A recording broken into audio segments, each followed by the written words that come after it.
Yeah, I just want to let everybody know. Coming up at the end of March, we're all going. Well, I forget how many of us are going to be attending, but we as a group will be attending GaryCon up in Lake Geneva, Wisconsin. So if anybody out there is going to be in Lake Geneva for the same for GaryCon, we will be there. We'd love to meet you. We'll be doing a kind of a meet and greet social session at Topsy Turvy Brewery and Tap House downtown on that first Friday, and that'll be from 5:30 to 8:30 or 9 o'clock or whenever they close. So we'll be paying for everybody's first beer. So come hang out, come meet the group, and oh yeah, yeah. So Tim will be running a one shot there, and then pretty much immediately after that, I think they shut down the all the games at around 5:30. So immediately after that game, come on down to Topsy Turvy and come hang out. I'm sure there's going to be some live music that they have there, and it'll be a good time. Yeah, I'll bring some board games and some other stuff. But yeah, it'll be good times. And with that, I'm gonna send it over to Pete, and we can start this amazing session.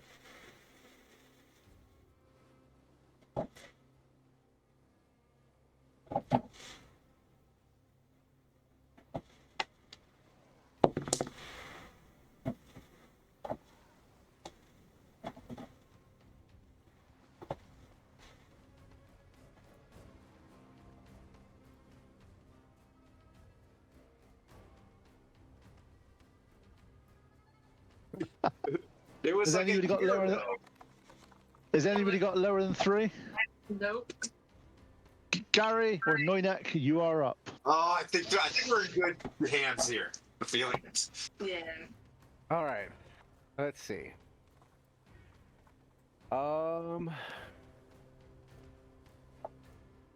We found out that Artemis Kimber had been expeditioning, looking for items to help mankind before he went missing. Lots of songs about him. He's kind of a big deal 40 years ago. Now he's old. His son is still around. They're in Brinshander.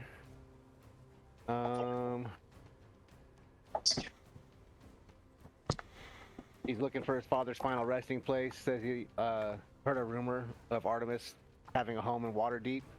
The Ring of Winter was mentioned several times when we saw Droopy and her crew coming.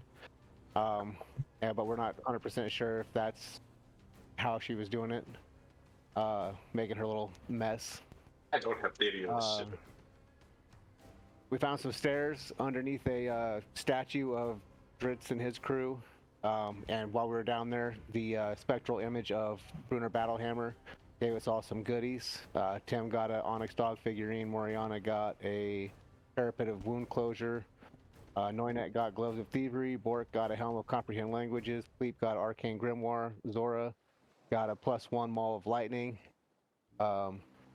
with the qualities of a javelin of lightning. We killed Droopy, which was kind of a big deal. And she dropped all kinds of good stuff. I'm not going to read off the whole list. And it's, a whole bunch of people died, but the ones that we know survived were Devusa, Sirik, and Bengal Snapplefoot. All of them got beat up pretty good, but they survived. Now we're having a little meeting of the minds, trying to figure out if we're going to go to the burial mounds or Waterdeep next. And that's what I got. Yep. That was very good, and have inspiration that you can use for the party for this time. Well done. That was fantastic. Great job. Last session, you did earn quite a lot of loot, which is always a good thing. It means it makes you stronger, and I can put stronger monsters against you. Right. You spend the evening with a mix of emotions. You survived. Majority of Bryn Shander survived, but there's parts of the town that are in ruin. Talking amongst yourselves, you are deciding whether you are traveling down to Waterdeep to see potentially some information about the a Ring of Winter. As you're discussing this, the door opens to the inn. Some howling wind rattles around the inside of the tavern as the door is shut. Man walks in, covered in fur, head to toe, ice dripping off his coat. He takes it off. As he puts it down, Tim, you recognize the armor of someone that is in your order of paladins. You recognize it. It's got the tier symbol brazened on. He introduced himself as Sir Godfrey.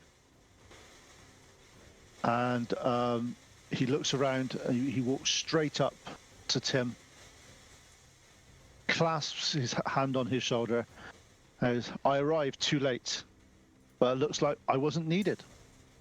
The heroes of Bryn Shandar, as that's what they're calling you, has amazing. Are you staying long, or are you journeying elsewhere? See, we're post long rest, or are we? It's still with tankards of celebratory. So you're still slightly before the long rest at the moment. Okay. Everybody else is with me. We're all in the same Yep, kind of spot. you're all I'll there look together. back and say, well, it really depends on where everybody feels. I think we've become a team, but there's a lot more going on to this. This was just an initial wave of something, is what we feel, and I think our journey, Sir Godfrey, is making us push back south. And I'm so glad that you're here. If you didn't arrive too late, this place needs someone to protect it for sure. I Over. was sent up here to do what I can. Have you noticed? Have you found another of our brothers around here, Sir Barnard Naleith? Yes. And I'm Sir Tim would definitely remember his name a lot faster. But yeah, I'm tracking the Order of the Gauntlet. Yep. Paladin has fallen. He's buried in keypad 1, and he's over here. We can go visit him and pray over him if you'd like, but he was attacked by a villain called the Weevil, who stole his shield. I've got that firmly secured in my side quest scan as we continue to try to protect Forgotten Realms proper. If I can bring the Weevil to justice in the meantime, we can do. As he's talking, you see him getting a bit disorientated, a little bit confused as he's going. You turn it down to him it's been a travel that he's like, yeah, well, he was one of the best of our order and always able to recognize potential in people. If he's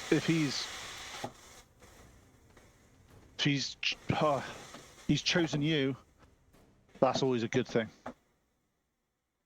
I won't let you guys down.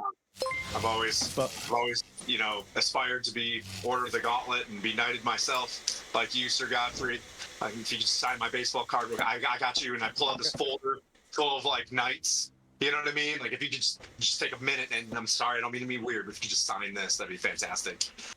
Hey, thanks for the donation, Coco. Yep. He looks at you, smiles, says, I'm not the only one. I've only just met you, but from what I hear, you're well on the way to becoming a true member of our order. Look over at Moriana, and give like a Naruto wink, like, all right. Well, I'm going to keep, steadfast. It's not just me, though. I'll be perfectly honest with you. I'm just one piece to Noynek and the Revengers, and I make sure it echoes against Noynek, and the Revengers. This is my fantastic family that I have grown into since leaving Waterdeep. And I introduce, I'm like, this is Moriana, fantastic, powerful druid shifter. She's, heavy with them wolves. I point over it. I was like, don't make eye contact, but that's Noynek. He's a gnomish rogue, deep gnome. And then we've got Zora, our barbarian. She's bear totem, which is pretty awesome. And then I pat Bork on the head. I'm like, he's gonna be a full plated up knight someday too. We got Bork down here, and we've got Fleet, our flying friend, our noble wizard that's been helping us out. And honestly, we've become very, very tight. Well, it's good that you say that. Strength does not lie in the solemnity of the individual valor of the knight or cunning of the wizard. It's the unity of our true fellowship, which you guys have done. The collective prowess, we find true essence and glory. Each of your member contributes their unique talents. Without that, you would not be as strong as you are. Truly, it's an honor to be amongst people such as yourselves. I will do my best to stewardship and look after Bryn Shandar and ensure that it progresses. Where are you off to? I know you're going south, but what is your plan? Last time I had for my notes is Waterdeep via Raven Rock. There's a looks like a burial mound that we more often than once have come across to visit. That's got some Uthgardt barbarians, and those are the not chill ones from what I'm tracking. I'm looking around to the party. Those are the not chill. The reg heads are the good ones, right? And I'm just kind of like thumbs upping. There's Uthgardt barbarians potentially at the Raven Rock burial mound that we need to just at least investigate. And we were given a writ that if there's anything there that's valuable, we can use that for our quest against the break of the ordning. Words. Oh yeah, that's it's a noble quest indeed. He turns to the barkeep, puts a small bag of gold, and says, "Whatever they're after, it's on me for today. They have done well, and obviously will help rebuild this place back to this noble establishment." And he looks around a little bit. Back to what it was. Yes. Here. Rumble. Toot, toot, toot. Yeah, cheer. Small sparks. So you retire for the evening in quiet sort of contemplation that a deed has been well done.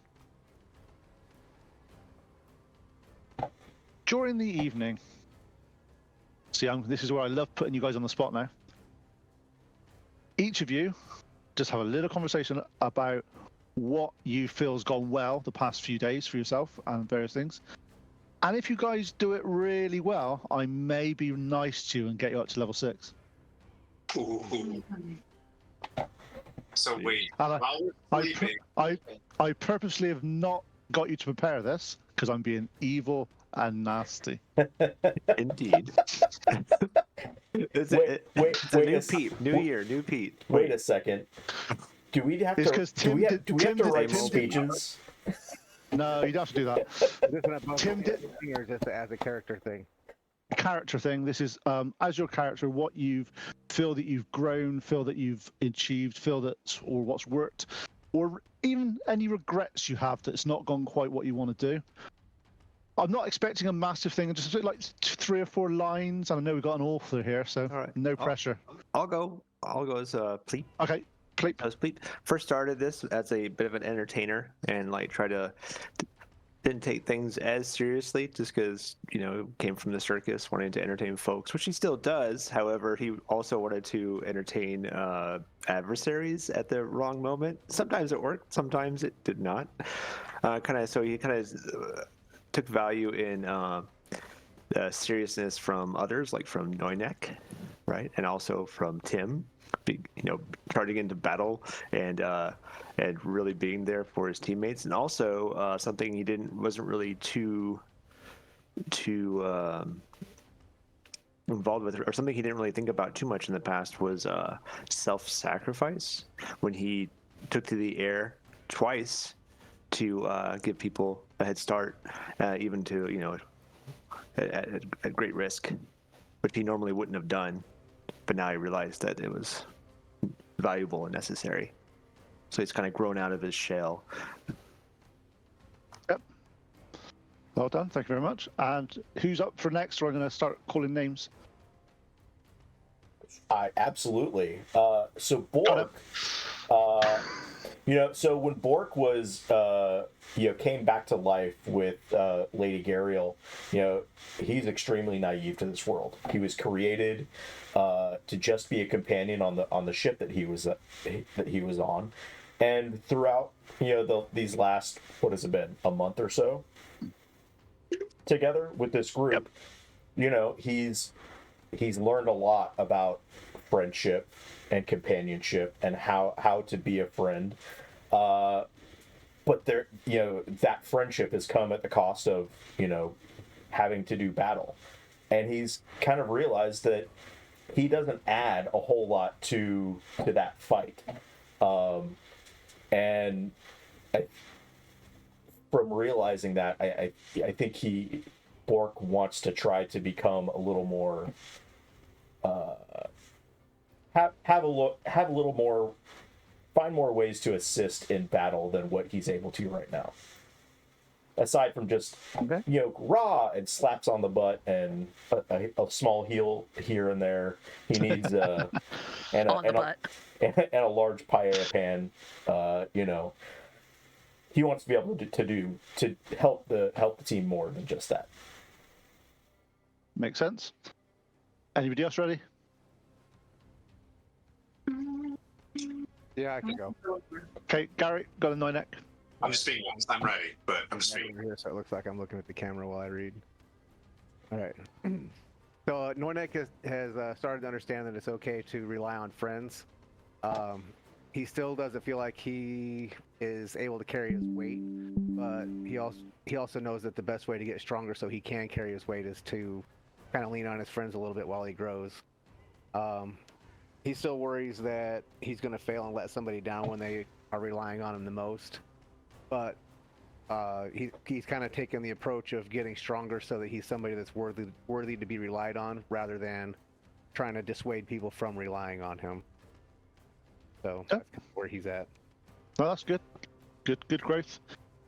3 more people left. Go on then, Tim. You're ready. So Sir Tim, as he's laying down, starting to think about his past, leaving Waterdeep, where he may or may not have over-exaggerated his place in other people's lives, as he went on smaller campaigns and found his home empty. He went off to rebuild his style of his desire for friendship and fellowship. He knows that he wants to keep this party together and to open up the party to understand each other and become a family. And he thinks that through everything that we've gone through, we haven't broke up yet. And he sees, positive movement towards, being stronger together. But by going to Noynak and to Pleep and to Zora and trying to, expound upon their relationship and things like that, while not trying to be oppressive, he's trying to strengthen them individually so that we are stronger together. Push them together as hard as you can, like that. There you go. Gentle nudges. It's only a 7-day, starter marriage. If you want as my trial period, yes. As my creator used to say, strength for immunity, pride through perseverance. Did Tim create you? No. Okay, thank you very much. Moriana or Zora, who's up? I can go. Moriana has came a long way from being just the reclusive druid that she started out to be. She joined this team in order to gain experience to take back to her tribe to defeat the dragons that were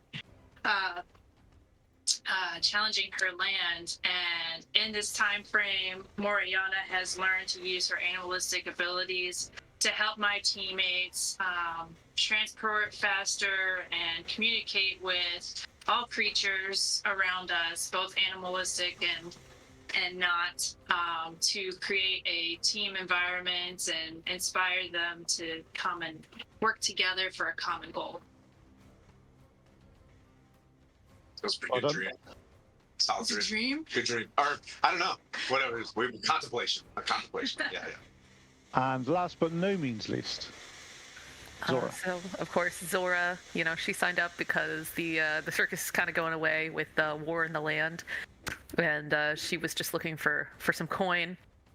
Happy to go along with her buddy Pleep, right? Because strong friendship there, but not many other friends, because within a carnival, within a circus, it's kind of every person for themselves trying to earn those tips. And sometimes if you pair up, like with her and Pleep, there's an opportunity to make a little bit more money. So when she joined this, it was very much the dynamic duo and kind of not so much with the rest of you guys. But since then, she's built bonds of friendship. She actually broke down and finally admitted she's friends with Tim.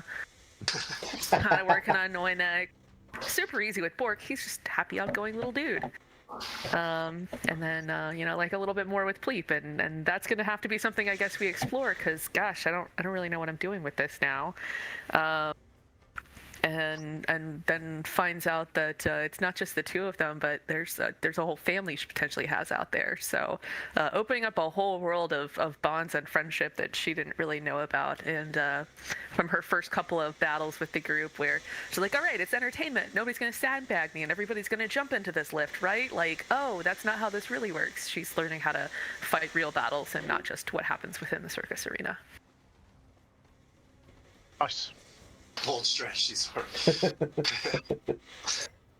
And on that note, during the evening, you are contemplating this, you are thinking how well it's done. You do wake up in the morning with a nice warm glow in your chest, and level 6 has happened, so you can do this whilst you're. It's not urgent, you can do it as you're doing it, so it's not Right no panic. Right now, let's take a break. Let's take a 5-minute break. You're not getting plate mail yet, Tim. He did. Calm down. I still have chainmail. You're so mean. That being said, can I look around for split mail in the morning? I have a little bit of cash on me. See if the dwarves have something. Before we leave, I'm going to talk to Conrad and be like, hey, I don't want any of your fallen dwarves' armor to go to waste if you guys have anything. Yeah. You can certainly try in the morning. Yes, you can. You've gone to the morning. So mean.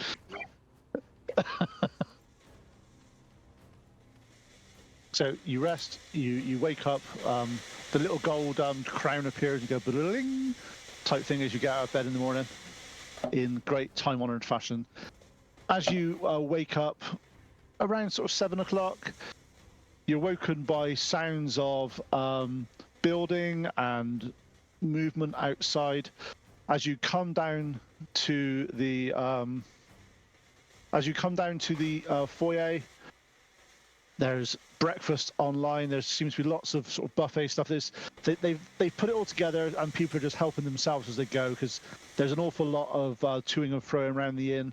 This looks like one of the only central buildings that has got moisture in its walls. So there's a room downstairs which has been positioned. You see Davud. Davus is there in there, and she's set up a small desk, and she's dealing with some of the urgent sort of activity. She smiles at you guys and carries on working quite hard behind the scenes. So you have your breakfast in the morning. You sit down. You obviously look at each other. You've had your most of your collective view of what's happened is you've come together as a team. You finally, not on your own, you are now pulling together in the right direction. For some of you, it's the first time you've had to rely on other people, and for others, it's what you wanted all along. You wanted groups of friends. You wanted people that could rely on you, and you rely on them. So it's a good. It feels like a month, but to be honest, realistically, it could be years. You guys have really pulled together as a group and have done great things. Hopefully, This is the start of major things to come. If those giants are quite formidable, and you know from talking to the information you found on the Ordning and the giants that realistically, frost giants aren't that high up the pecking order. They're in the middle somewhere, and it's like, yeah, we need to get stronger. We need to find more information out. We need to get better. If we find a storm or have a cloud giant, that could be a completely different matter. So let's knuckle down a bit, see what we can do, see what we can improve. You look down with sort of friendship and comradeship in your hearts and have your breakfast. What do you guys want to do in the morning?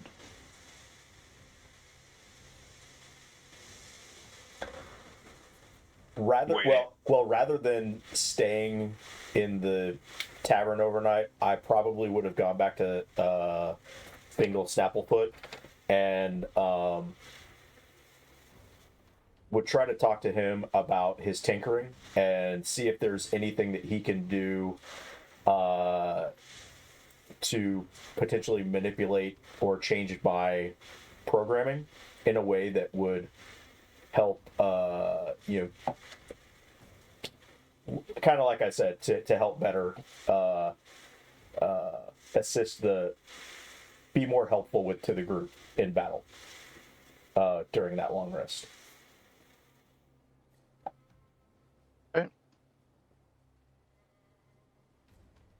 Okay, so you managed to talk to the gnome. You went to find him, but as you got to the center where you knew his small ramshackled building, well, not real building, it's more of a tent with heating at the back, was there. It's been deserted, it's been knocked down. You ask around for where he is, and you are sort of instructed to a building about 3 doors over. As you go over there, you notice that he is there with some of his machinery, some of his tools. Some's broken, some's not, and you see him, and he's repairing them as he goes. As he notices you, he sort of looks up and goes, "Ah, my friend, please come sit down." And you've always been good with your hands. You always look like you're. Do you want to? I'll show you what these tools are, and I'll explain. And if you're able to help me, sometimes 4 hands are better than 2, especially these old ones. They especially in this cold, they sort of get a bit seized up. And luckily, you'll never have that problem. I do envy you in some ways in that regards. That's what I'm here for. So I'm here to help. So, exactly, brilliant. So for the next 2 or 3 hours, you spend the time going through, learning how some of the tools are put together. Can I have an intelligence check from you, please?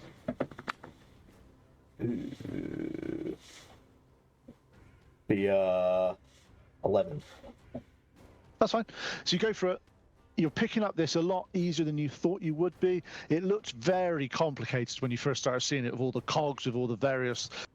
Then you start to go through and break it down to its easiest principles.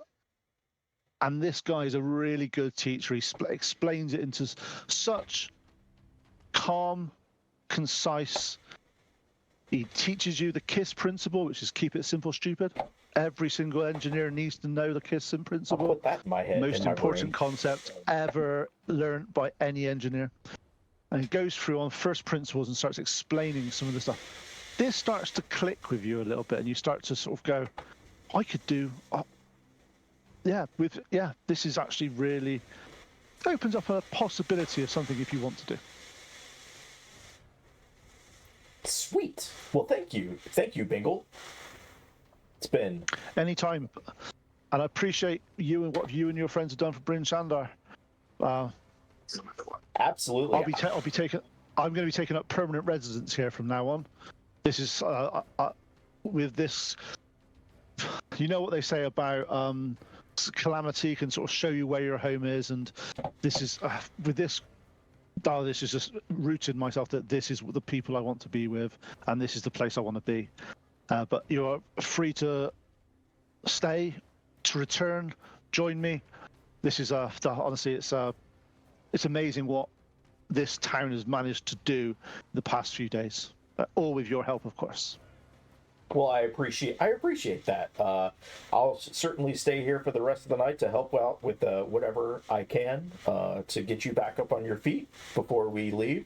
And I will also be sure to tell anybody out in the rest of Faerun that if they're ever in Bryn Shandar or the 10 towns, come to Bingle Snapplefoot's Tinker Town, and he's the best tinker in the 10 towns.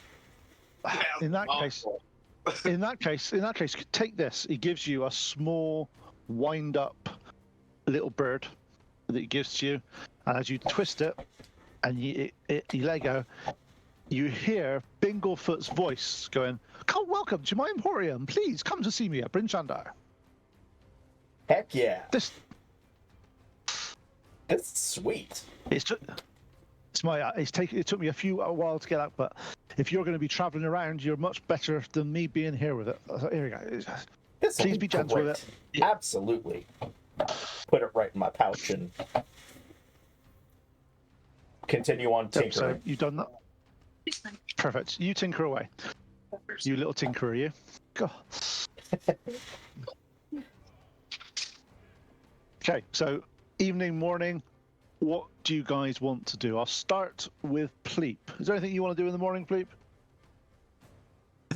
So just kind of go over, maybe not total detail, but the consummation of our marriage. Or not consummation. Oh. So I would say roll a this, persuasion check, but you're sat next to each other. You can decide yourselves. Well, let's see how she would react to it. See if I can persuade her. So, from my understanding, my people's culture, that in my head, and how it's working, is that I would have to do like a bit of a peacocking, right? Bit of a show of feathers. Have the wingspan go up and kind of bob my head quite a bit, ruffling my my feather butt, while definitely trying to impress.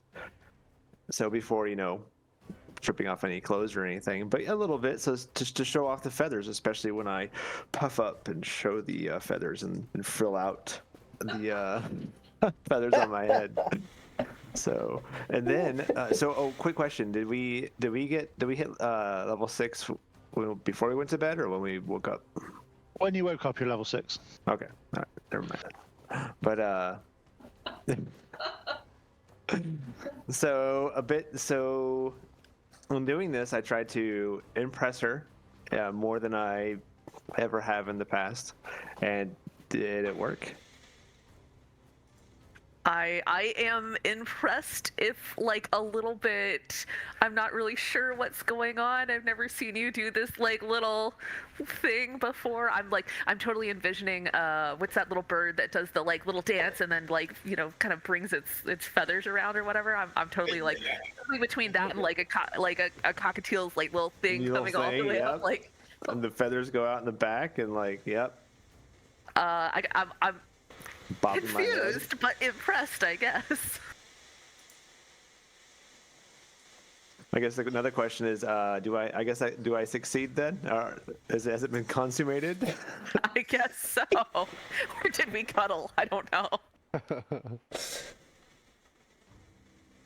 So in cuddling, I realized she's. It's a wall. Keep it down! I'm trying to pray. It's okay. They're in a room that's far enough away from you guys. They don't distract you. They're in the honeymoon suite. Okay. You're trying to pray, and I'm like, "This is what you get, Tim." You didn't think you could hear an Aarakocra whistle, but you did. So yeah, that was my evening. So I woke up the next day, realized that wow, she's a big lady. So he was definitely the little spoon. Yes. So I asked her we next lost time. I have this cool spell that we could use. Maybe bring it down a little bit. My size a little bit. We'll It's see closer. what happens. All right. Okay. So yeah, wake up from that. Nice. Okay. Moriana, what do you want to do? Oriana, I want to. After walking around and tending to the injured and helping any way I can with that, I'd like to maybe search to see if there's any kind of research in the town of the Raven Rock, and see if there's any information I can learn before we head that way. Okay, could you give me a history check, please? It's kind of like a researchy type thing. It's what you generally use for that. Wait, is it in the morning? Wait, saving throws. That's not cool. I think that's like a 3, probably. Okay. To be honest, you go through it, you're looking through the books, trying to get the information. There's no one around to help you because they're all out busy doing stuff, so you're just picking up random book off shelf, going, right, I'll find some about Raven Rock. And the first book you pick up is all about stones and rocks. There's got to be something to do with Raven's Rock in there. You spend the next 20 minutes going through this geology book, and nothing says Raven in it whatsoever. And you're like, well, that's just, no, nothing in here on Raven's Rock. Can I seek some help from, what's her name? Mom? No, what is it? Devil Shane? Is this Brent Shander? We're in Brent Shander. Yep, we're in Devusa Shane. Yeah. Yeah, Devusa Shane.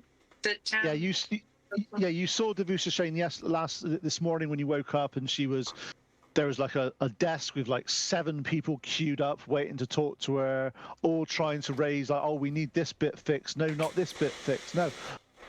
To be honest, she's swamped trying to sort out what's happening in this town at the moment, and it's. To be honest, if you give her a break, it'd be useful, but she's probably not not there to sort of ask questions, unfortunately. Can I go back to the library?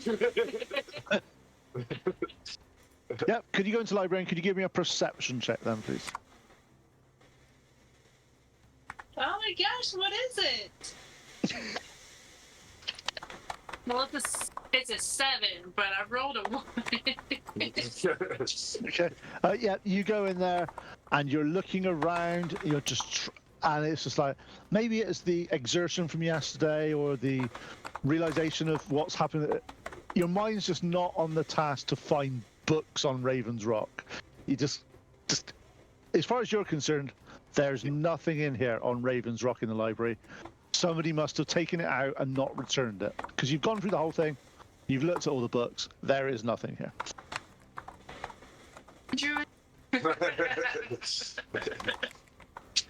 So, unfortunately, you go back. You've had your time trying to find stuff, and it's you've had a nice look through some books. All right, I guess I'm gonna get some breakfast now. Yeah, you have some breakfast. Don't worry, the dice hates people every time. It's really annoying. It's so early, you know. I'm just not with it yet. Yeah. Zora, what do you want to do this morning? So Zora is not at all conflicted about how things went last night. In fact, she sort of saunters downstairs, gives Tim a little wink, like, "Hey, buddy, thanks for that," and comes and just sort of quietly, calmly sits down next to Pleep. But you notice that she sits just a little closer. And they seem to be a little more. She's a little more flirty than she might have been before, and finally just acknowledges, yeah, there's a thing there. The birds of variance. I like it. Take one of the wings just drapes around her shoulder. This is great. This brings me so much joy. I'm trying not to. I'm minding my. I have to like turn around, and you can still see me smiling. Okay, so do we want to go armor shopping? No, Noinek, you're up next.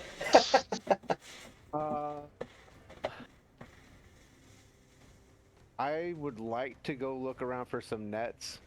So I don't know how to play this out, so I'm going to go above the table a little bit. Noinek has $4, and he doesn't want to ask anybody for money, but he also doesn't want to steal stuff. So The things that he needs is just thieves' tools and a net or two, is what he's looking for. Have you not got thieves' tools? I've got one, but Okay, thieves' tools are really expensive, and I mean like $25. extortionately expensive. Yeah. Just to let you know. So I figure nets we though, could probably find it at some point. yeah, we can sort some out. Nets though, definitely. When you talk to Ogden in the Calvin's Comfort, and he recommends if you go and talk to. I know we've steered you away from this guy before because he is the best blacksmith in Bryn Shander. However, you're not after metal, you're after netting. He's actually not that bad at nets. So Okay. just go and you might need a bit of reminding that you're the heroes of Bryn Shandar, and but I'm sure he'll recognise you by now. But go and see him. I'm sure he can do something there. So he turns to you. So you're looking for some like fishing nets, are you, to sort of go out and sort of help? Sort of. Is that the sort of nets you're after? Yes, I think. Oh, okay. Yeah. So if you Black Iron Blaze maybe would help you, but also you've got friends. You've already talked to Barton, which was the hooked knucklehead. He's the where all the fishermen go and all that. And if you're after nets, you're not going to get better than fishing nets. Okay.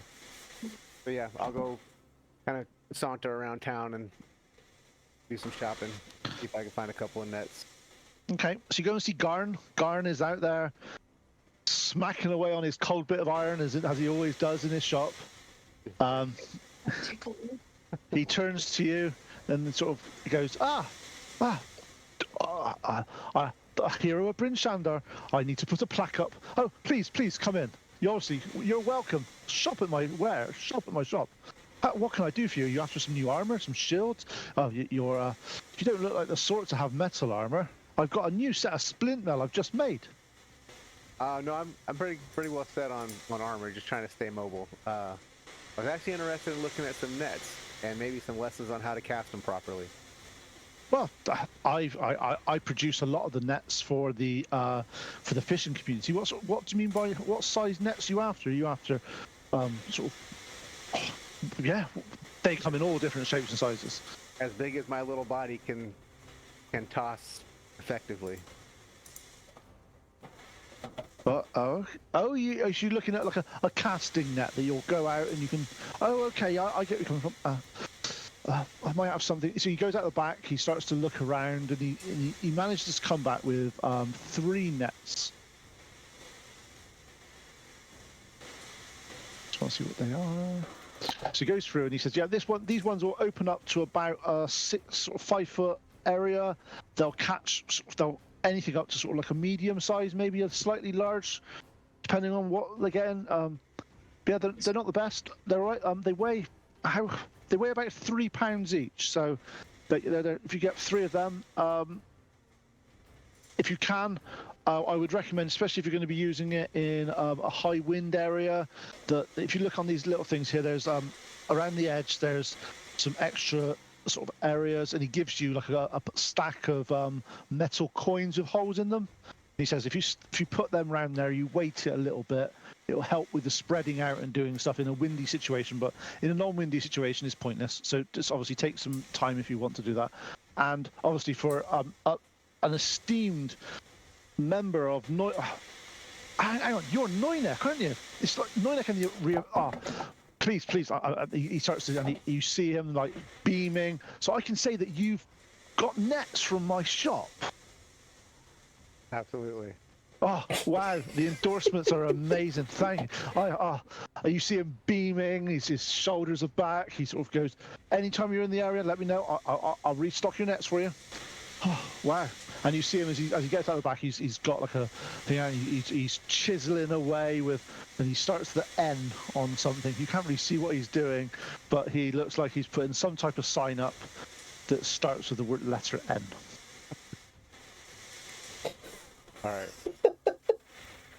So you go back, and then he tells you to go and see Barton at the Hooked Knucklehead to talk to one of the fishermen there, and they could spend the next hour or so showing you the basics. It's a really simple skill to learn because, to be honest, fishermen can do it, and they're not that special. They're nothing like us guys. And he picks up his bit of metal again and starts clanking it, showing his prowess of metallurgy.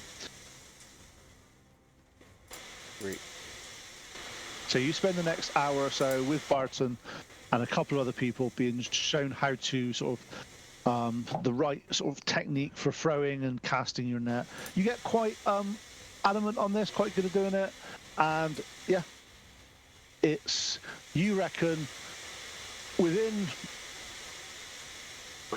especially you seem to have a special knack the other people just don't seem to have, in terms of they seem to be pretty good at doing it up to 5 feet away, but as soon as it gets a little bit further, it just goes everywhere. You just seem to have the ability to go, I can do it there. And they said, yeah, but now do it a little bit further. And you just sort of like, just a quick flick of your wrist, and it just goes, and they're like, you could become a fisherman, Moynick. With those skills like that, you could become a fisherman. I appreciate that, but I don't like water. Oh, so why are you learning the net? This is casting net into the... Adventurers, they come up with some weird stuff, don't they? And they sort of walk off and stuff. But thank you. We've got to go back. Got to feed the town. They need food. Thank you for saving it. So you can now... The tavern. Yep. Nice. And last but no means least, Timothy. Okay, I'm getting up after I'm done grinning from ear to ear about our friendships getting closer, and I just leave it at that. Noinek leaves, Bork leaves. I waiting to make sure that, hey guys, we're, as they leave, like, okay, we'll meet back here at X amount of time, but we're heading to Braven Rock, correct? Just stay on. Okay, I see some nods, and I'll link up with Sir Godfrey, ask him if he wants to go meet Conrad, because Conrad came down and he's a power influencer in this area. Probably be a good idea to meet him. I'll go meet Conrad, and in the meantime, Conrad, thank you so much for your support for Bryn Shander.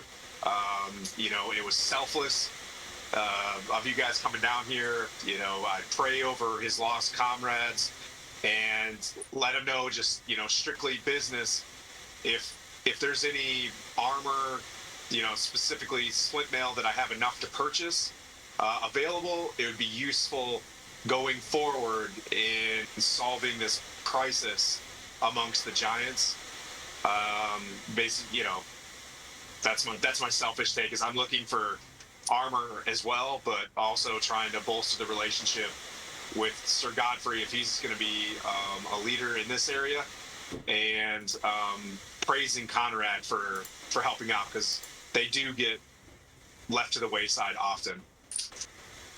So Conrad talks to Sir Godfrey, and they're getting on really well.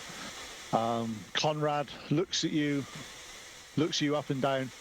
He's like, only armor I've got on me is size for dwarfs. However, follow me, lad, follow me. You see him, he takes you through the streets of Bryn Shander. You go up towards the wheel. You're escorted into the wheel. Rendrill's there with his normal sort of happy faces. Welcomes you back, and he's like, what you've done for the town is absolutely fantastic. As he starts doing his normal small talk, his normal sort of little bit of banter, a little bit of stuff.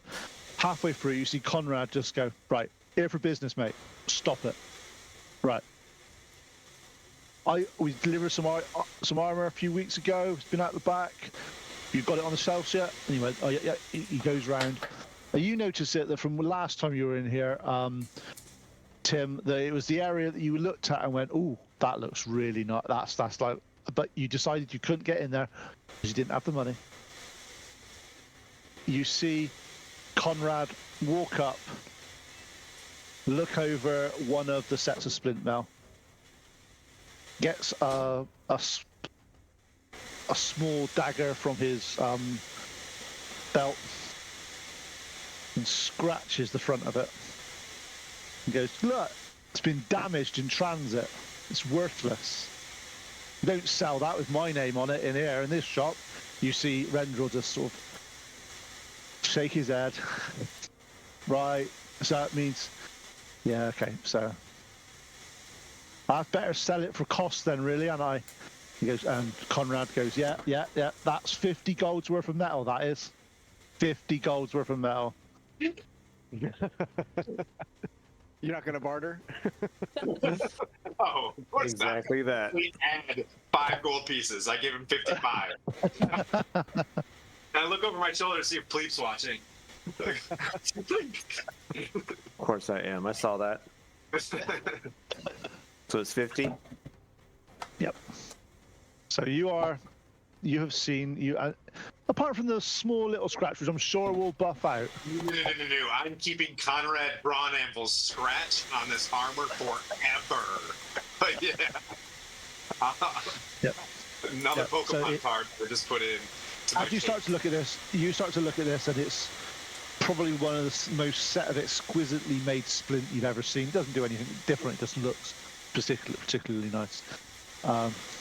And as you start to, you see Conrad go into his inner pocket, pull out a small medallion with the tier scales on, gives that to you and says, wear it with pride, son.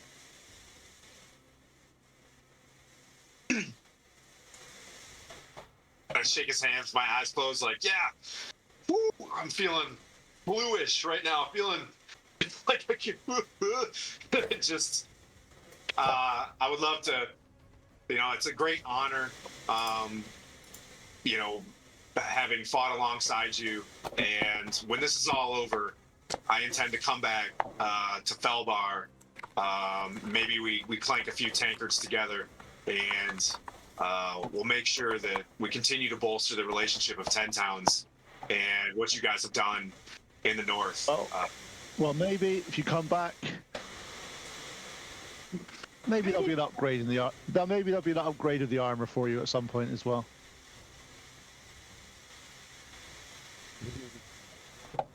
Awesome. But that'll be at cost price. Fantastic. So what you're saying is, and he looks up into the clouds, it's going to be a long time for plate mail. Got it.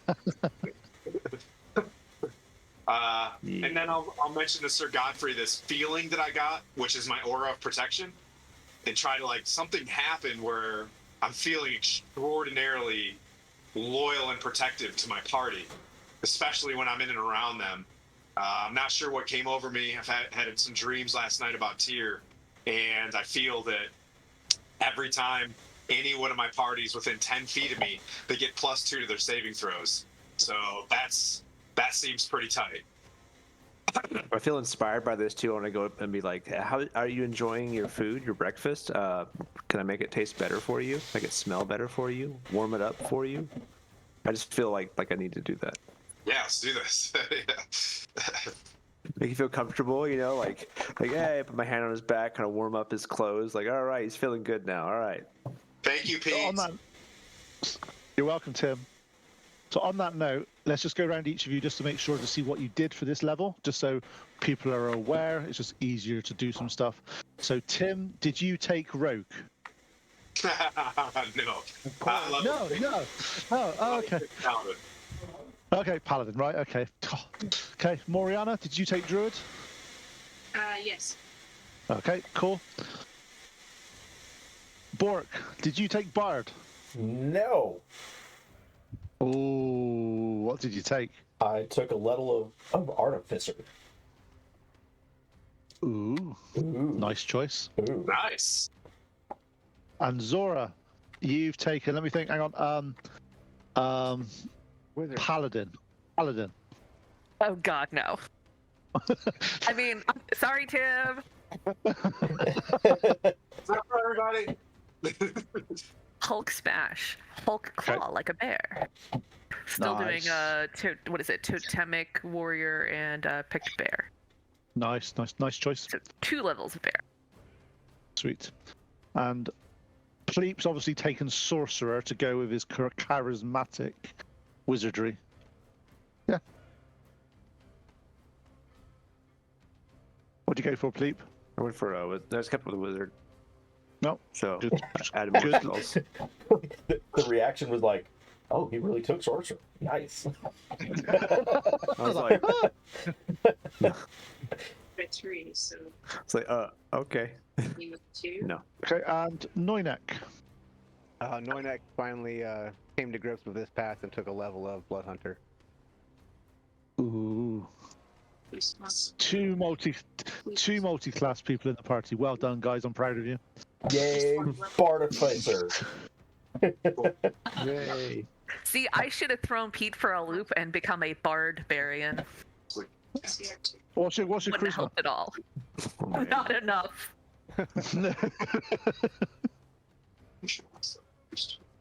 Okay. So you spend the morning collating your stuff. So Tim came. You're in the inn, sorting out your stuff, deciding when you're going to be leaving. In walks Tim. As he moves his cloak, you see a nice set of shiny splint mail. Some will nice dig gear, it. sir, Tim. I got. With I'm the healed up, everybody. Biggest smile on Tim's face. He's got that drip. He's got that riz. Out of the background, you hear.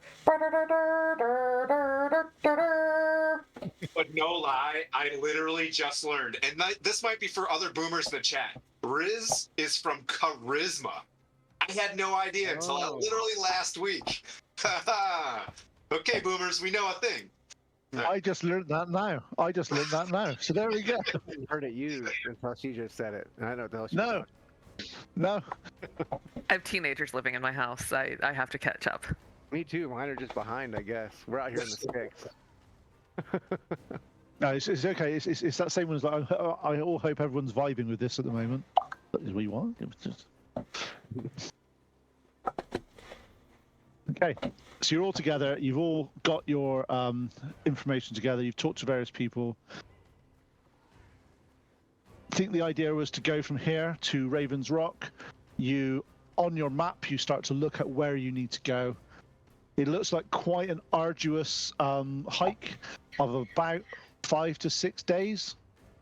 It's up and over one of the more steeper parts of the spine of the world, and you are given directions. It's hard to miss. Head towards the second fissure that way, and you notice you can see it from miles away.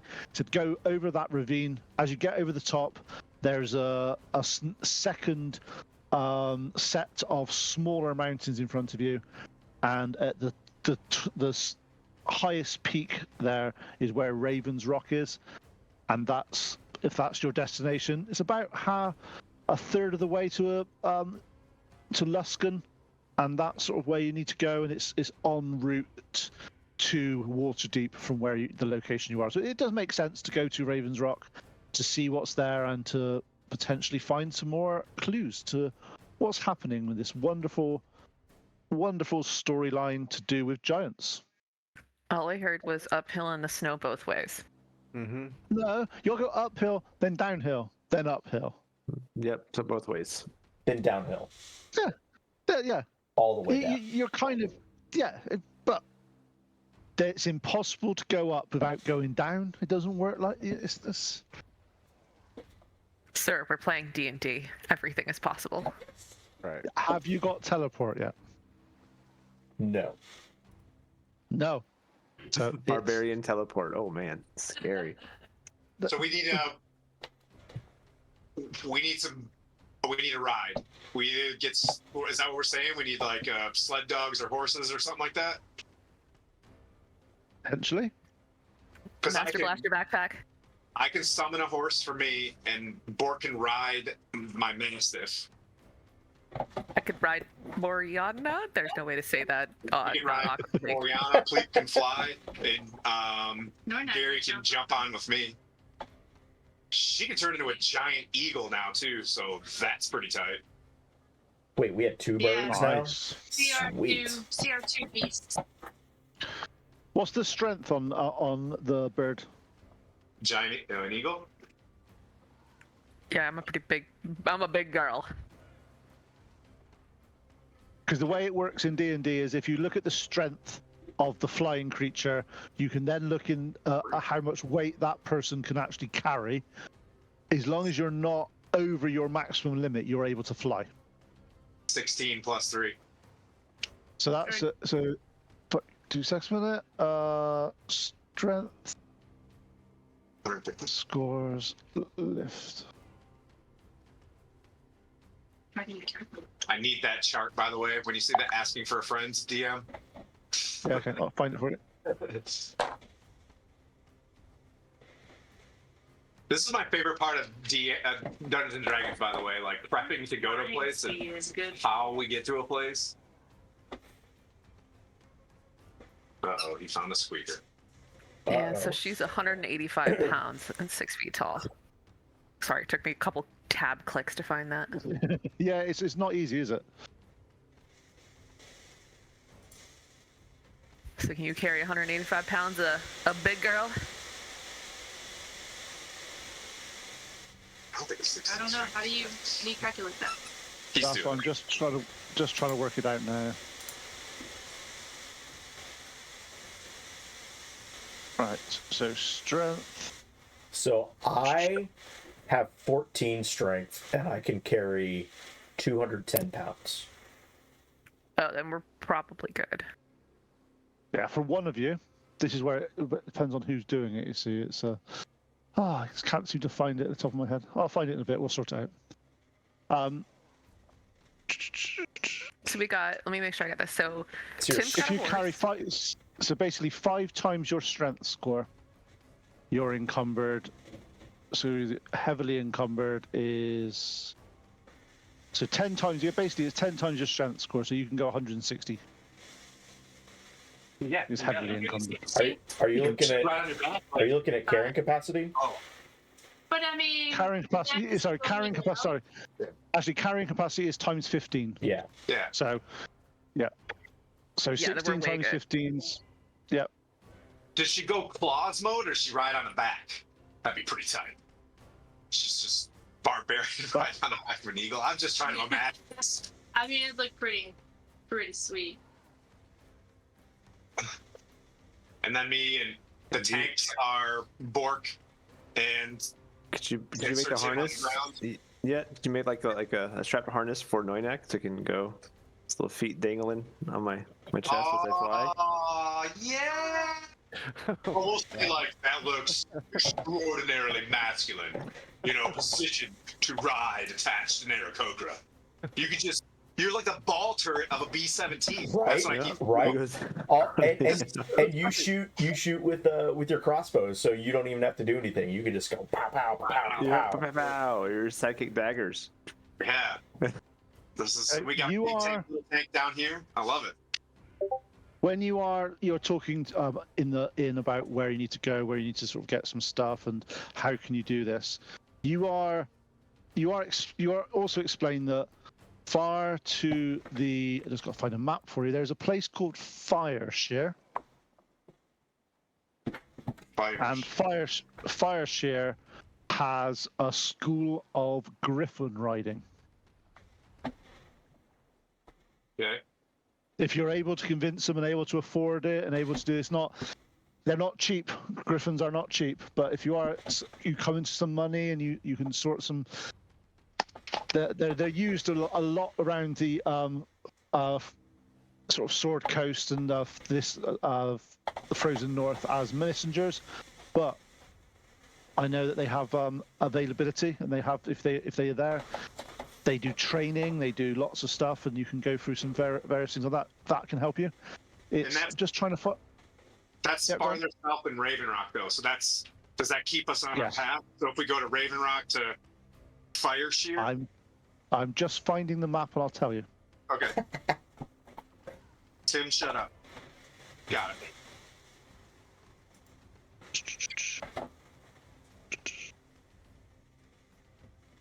Oh, that's right. You got that fancy interactive map.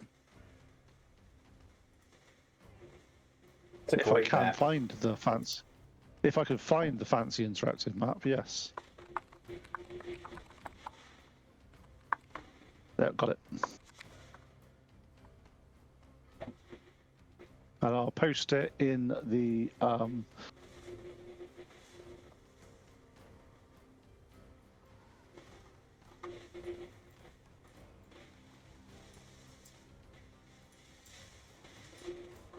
Oh, I Starts see out it. down the high. Okay. Yeah, I've got it. So I'm just gonna put it. So basically, where you're going, you have a choice. It's a little bit out of the way, but obviously for this one, for future reference, you know it's there. But basically, from where you are, just put a little map in there. There you go. You're basically looking from you're just by Calvin's Cairn, which is the in the center of that image. You are basically going to be going east and south to get to Ravens Rock. As you can see, it's quite a hilly, quite a lot of mountainous terrain. And to get to Fireshare is actually southwest. It's the opposite direction you Definitely need to the go wrong to. direction. Yeah. Yeah, so thanks just for for the future reset, reference, Distal. it may help you. Okay. It may help you out up here. I was just obviously I'm not sure where you're going, but we're expecting a Griffin Rider sometime tomorrow to be dropping some mail. Huh. Oof. How He's much- giving us a. How much can a griffin carry? Oh, easily. Any of you guys would be fine. No, I mean, like, how do we get a Griffin Uber from Raven Rock in like a week?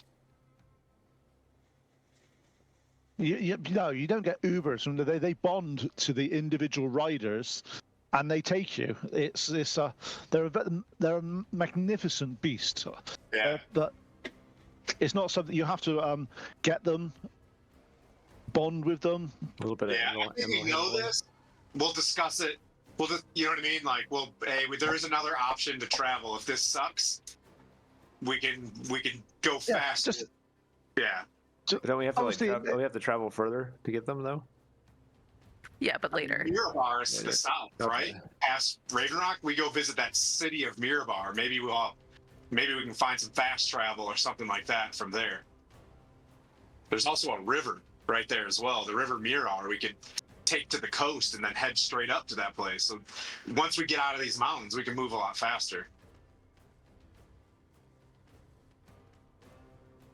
Is that what my perception's perceiving? It's perfect. You can take it whenever you need to. It's just there's options available to you. It's just got to be done. I got you. All right. Well, shall we? All right, so just so that I've got this right, Tim, you're riding a horse. Yep, Bork I is going to see. ride a mastiff. Yep. Neuneck is strapping onto Pleep's chest. Moriana is going to transform an eagle, and I am going to sit on her back. Yep, and then Pleep is flying himself. So everybody's got a ride. Love it. Like I said, there is no way for me to describe that without it coming out horrible in some way, shape, or form. I apologize to everybody on the stream. Sorry. Yeah, we'll get the if you know, just thinking our route of travel heading towards Raven Rock, we've got a map. If we can get Druid and Barbarian to the front. Yep. And then, you know, I don't want to use terms. I want to say defensive, like offensive, defensive with. So we have, if we can get the Aarakocra kind of to the rear, and then us in the center walking. That way we have maximum, you know, perception kind of going. Anybody following us or what's ahead of us in our trackers to get us to Raven Rock. Tim, are And you then- saying you want persistent overhead cast support It's available? just trying to keep it, yeah. Keep it on the tape up as much as possible. Okay. So you pull all together. You manage to get some food or some rationing. You obviously still got quite a lot of bear sort of meat in your bag of holding. So you've got quite a lot of jerky of that sort of stuff. So that'll last you a fair amount of time. As you turn, you look back at Bryn Shandar, and all you can you remember that the time was it only a week, maybe 2 weeks ago now that you first laid eyes on Bryn Shandar, and it was this quiet town on top of this hill with wooden balustrade all the way around it. It looked quite imposing, but quite quiet as well. It was always morbid. It was always a little bit too quiet. Now, as you are leaving, you're hearing work, you're hearing murmurs, you're hearing voices, you're hearing actual life coming back into Bryn Shandar, as if they needed this sort of thing to happen to sort of pull them together and to show them that it's good to be alive, it's good to sort of be here. And you're seeing that they're rebuilding the palisade, the various armories and stuff. The detachment of dwarfs has decided to stay here for the next few weeks and assist in the rebuilding. Sir Godfrey wishes you all the best in your quest. He turns to Tim again and says, "We'll be seeing you again. And if you're still following the path that's set out in front of you, you're sure to have my recommendation when the time comes." The Hardy, this handshake thing. Yeah, this guy slaps Gauntlet. As he does that, he's like, "A nice set of armor." I know, right? got some scales on it and little fleur-de-lis. You know, I assume. You know what I mean? Like, oh yeah, it's good. It's nice. He said, like, dwarven craftsmanship, you can't beat it. Oh, right? Conrad put the scar on this. You see this? That's Conrad. Anyways. He said that, as he says, like, that'll buff out quite well. No.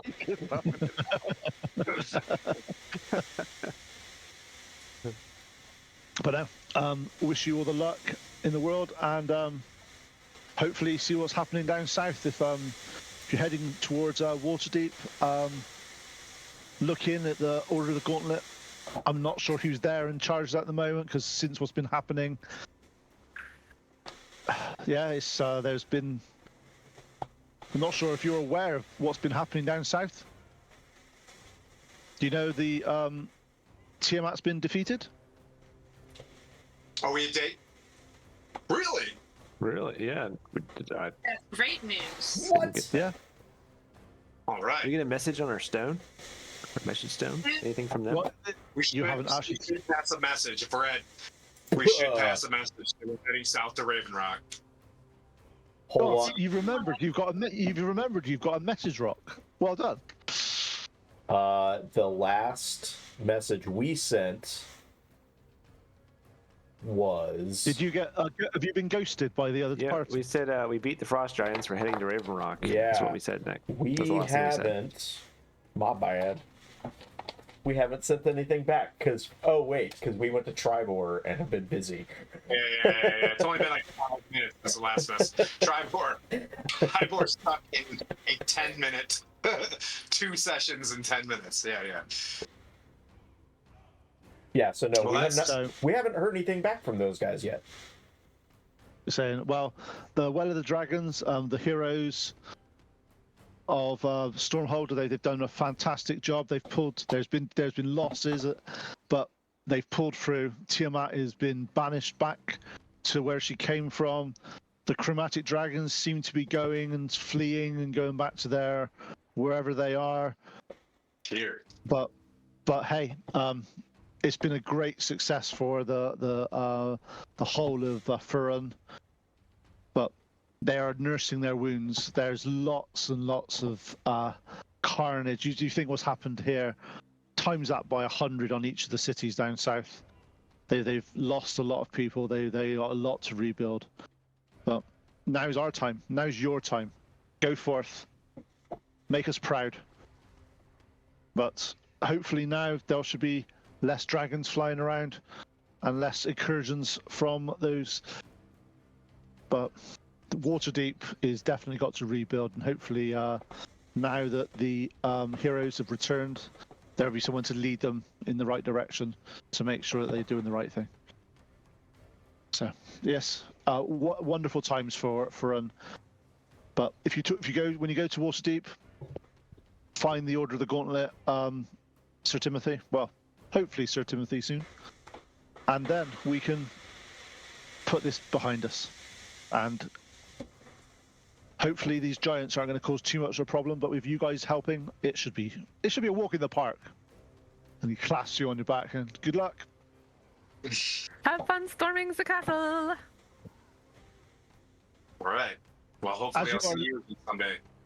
Definitely. As you are leaving, you notice there's a strange calm over Bryn Shandar, apart from the rebuilding and the various works. But it's one of the better days. As you look back over Bryn Shandar, you see the sun on a clear sky. Good omens on a start of a journey. As you start to head towards the second peak on the right-hand side, is where you've been shown to go. The tribe people from Bryn Shandar has explained to you the best path you need to take. You need to go up on a ridge. As you get to the ridge, you'll see the V of the mountain. You go through the valley. You do not need to peak the highest peaks on the left or right-hand side. That's just... and this time of year, avalanches and stuff like that should be at a minimum. Yeah, you should be fine. Just, you got your cloaks, you got your food. If we don't hear from you in, a couple of weeks, we'll send someone out to find you. That'd be great, thanks! That'd be helpful. Thank you. Yeah, we can do that.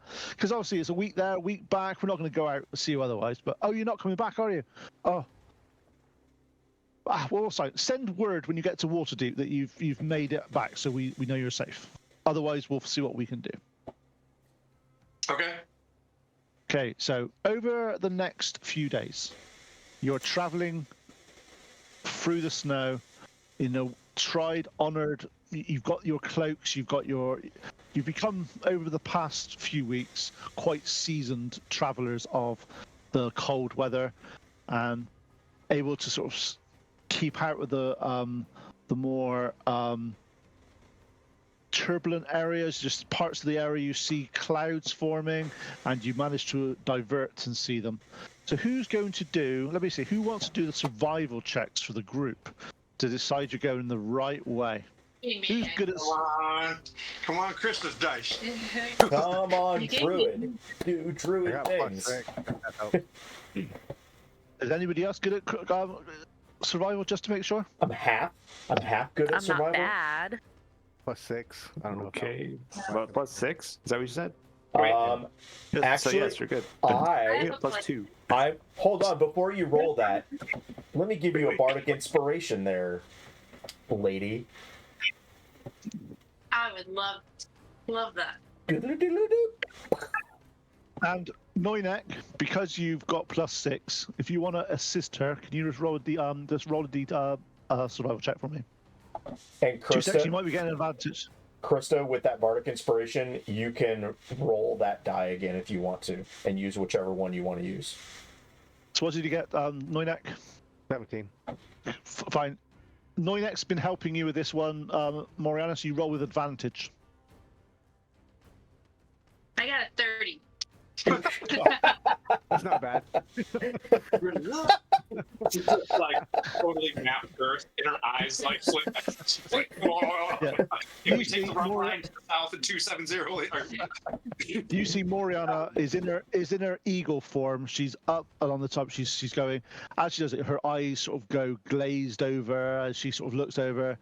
It's as if like predetermined she knew the way to go that would be the least amount of trouble for every single one of you guys. She comes down, she transforms back into her humanoid form, and she explains the way to go. That there's a looks like there's a small drift of snow coming down from the left here, so if we get up on the higher ground on the right, we'll bypass a lot of that flow. Absolutely spot on. Every single thing Moriana says to do, this is going to happen next. Oh, by the way, just go right round this tree and follow the path. As you get there, you're like, well, the left hand looks the better route. Trusting in Moriana's supreme knowledge of the wilderness, you listen, you go round to the right. As you go round to the right, snow seems to collapse down on the left hand. It's as if she's like precontinent. She's like seeing the future in some way, but she makes it probably about half a day additional savings on the sort of journey going through this and finding all the different routes of going. comes up to the end of like the 4th day. You've managed to get over the first peak, and you've got towards the ravine. You see where you need to go. Now, through the V of the mountains, you see it's quite misty and quite undulated and very sort of unsure of what's down there at the moment. But in the distance, past the V, you see the mountain that you need to get to. You reckon it's probably only about 30 miles or so. It's not that far, but unfortunately it's like that. It's not a straight line. And you can see that even from this distance, you can see that it's quite dark clouds over that way, as if they're having a little bit more of a weather front on this side of the mountain than on the nice side that you were just currently on. Dark clouds. What'd you say? I point that out to Zora while we're flying. Gosh, I love this interaction you guys got going on now. Well, I'm like, Bork and I are team positive down here. You know what I mean? Like, yeah, this is I great. guess I can't really. I have to figure out how to talk telepathically as an animal. Caw, caw. Can I still speak as an animal? No, unfortunately not. But Zora's really good at distinguishing arm movements on birds. So if you could do that, I'm pretty sure she'll pick it up. Let's just say I've had enough time with a bird-like person that, like, just the tiniest little twiddling of the feathers, I'm probably gonna get it. I still I actually think she want to mate with her. Eagles do.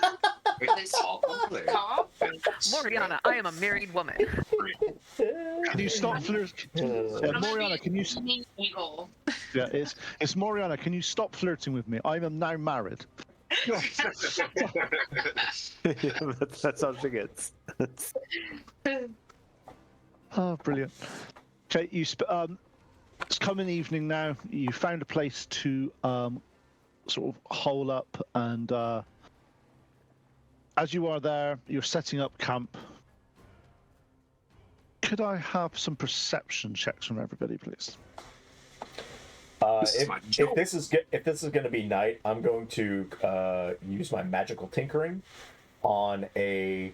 Is there any trees around here, or are we like above the tree line? No, there's some trees and stuff. Yep. If we're camping anywhere near a tree, I'm going to cast, do the magical tinkering and put a light on top of that, just so we get 5 feet of light to set up the camp for a while.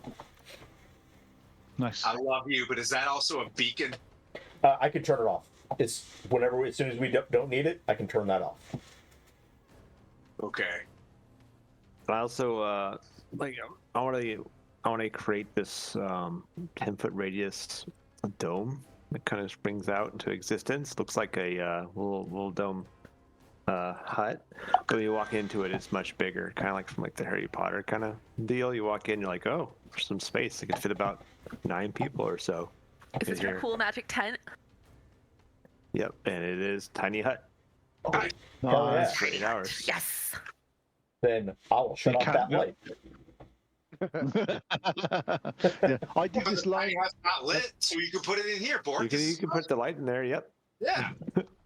I can light my finger. That's a one-upmanship, isn't it? Look, I've got this light, and I've got this whole room. I got Here this we go. hut. I was like, I've been waiting to use this thing. It's like, oh, I'll just turn this off. Sorry, like, I can still have it. Okay. I'll put like a little something you can like hang off of it. No. Okay. So, what was your perception checks, guys? 19. I got a 9. 21. 14. 21. 10. Okay. 13. So, anybody? Standard Noynek roll. Noynek and the Revengers roll. Not standard Noynek roll, but standard roll for us. A 10. Okay. 13. Anybody that got over 15? You are hearing quite off in the distance, in the direction that you're going to, the odd baying of wolves. Hey, Moriana. Hey. I didn't. I know, we're telling you we hear. Yeah. Oh. Ow. Yeah. Can I do a second check? Another one? Did you Listen say- a little closer? A bay of wolves? I like that. Good terms. Does this sound similar to the wolves that we encountered on our way before that we started the fall and branched off?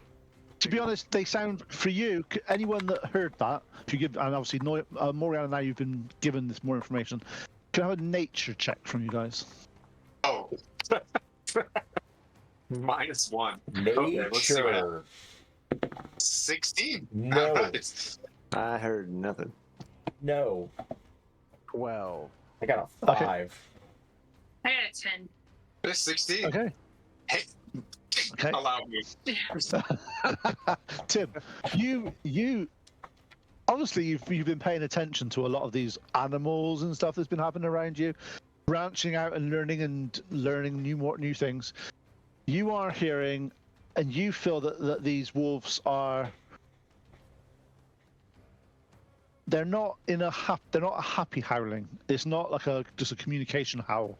This seems to be a bit more territorial and a little bit more warning and don't come here type sounds. And it seems to be coming from the direction that you're going. Okay. Checking range on Divine Sense. Not far enough. Choo. Not far enough. Okay. I don't. But apart from that, that's all you hear. It seems to be quite constant whilst you're sleeping. Soon as the sun comes up, though, and it starts going on, the baying stops instantly. What can my perception perceive that? Oh no. Yeah. So I don't know, guys. I get a feeling those wolves are not chill. Do you want to go around that sound to get to Raven Rock? Is there any way we can go around that? You're hearing that it's coming from at the end of the valley, towards Ravens Rock is where you're hearing the sounds coming from, and you're at the moment you're only hearing them at night.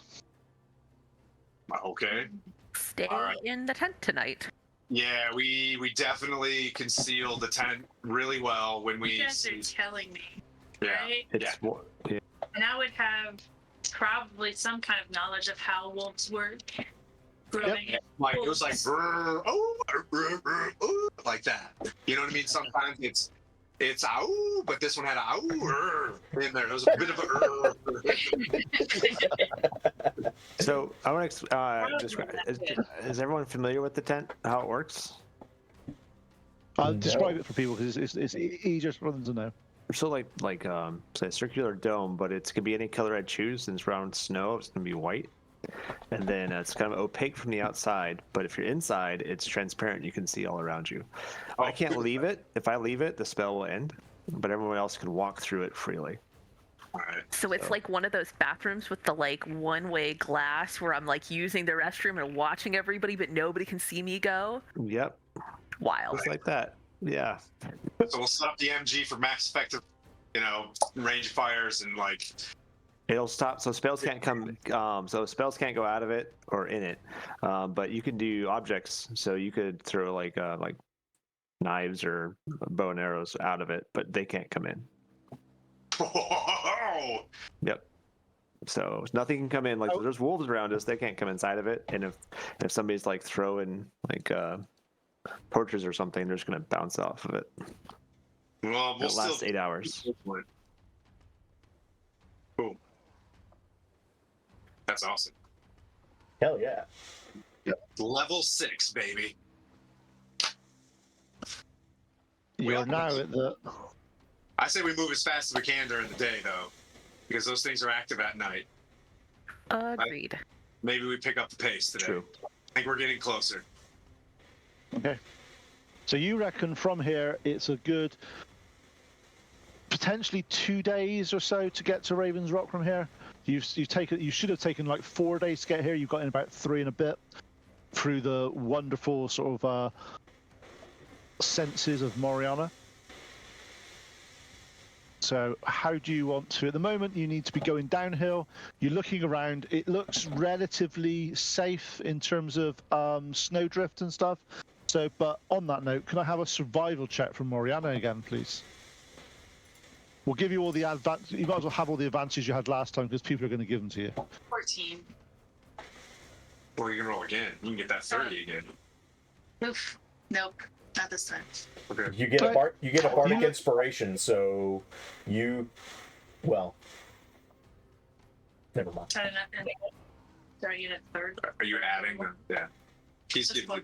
What's your Bardic plus? What's your inspiration. bardic inspiration other than a reroll? It's a plus a D8. Okay. And Well, you get to choose which one you want to use. Yeah, 19. You look around, you notice the far mountain that you're coming up to. The snow at the top looks a little bit. From here, you look at potentially that it could cause problems if there's loud noises or there's movement. The mountain to your left, though, looks like it's had a relatively recent fall of snow, and the snow sort of avalanche down, so it looks a lot more stable currently. But looking at the center of the ravine, it does look maybe that mist you saw when you first got up here might not have been mist, might have been the snow settling after a recent fall. So it looks quite powdery and not compact at the base of that the ravine. So if you stick to the left-hand side, a couple of 100 feet above the ravine and follow it around, that looks like your safest bet. Okay. We're just following you anyways, following Okay. a giant eagle. We're just kind I'll of. take the lead and I'll go in the safest direction. Yeah, cool. So you're going that way. You But also looking listen around. to the wolves that they're talking about. Yep. Yeah. During the day, you hear no wolves at all. Okay. Ew. Into at night. Yeah. Where Wolves are they? It says very ominously. Well, once we get to the top of this mountain, I can create a big sled for the two of us, and we can just go down the side of the mountain while the others fly. Little cooking spray on the paella pan and just. Hell yeah. All right.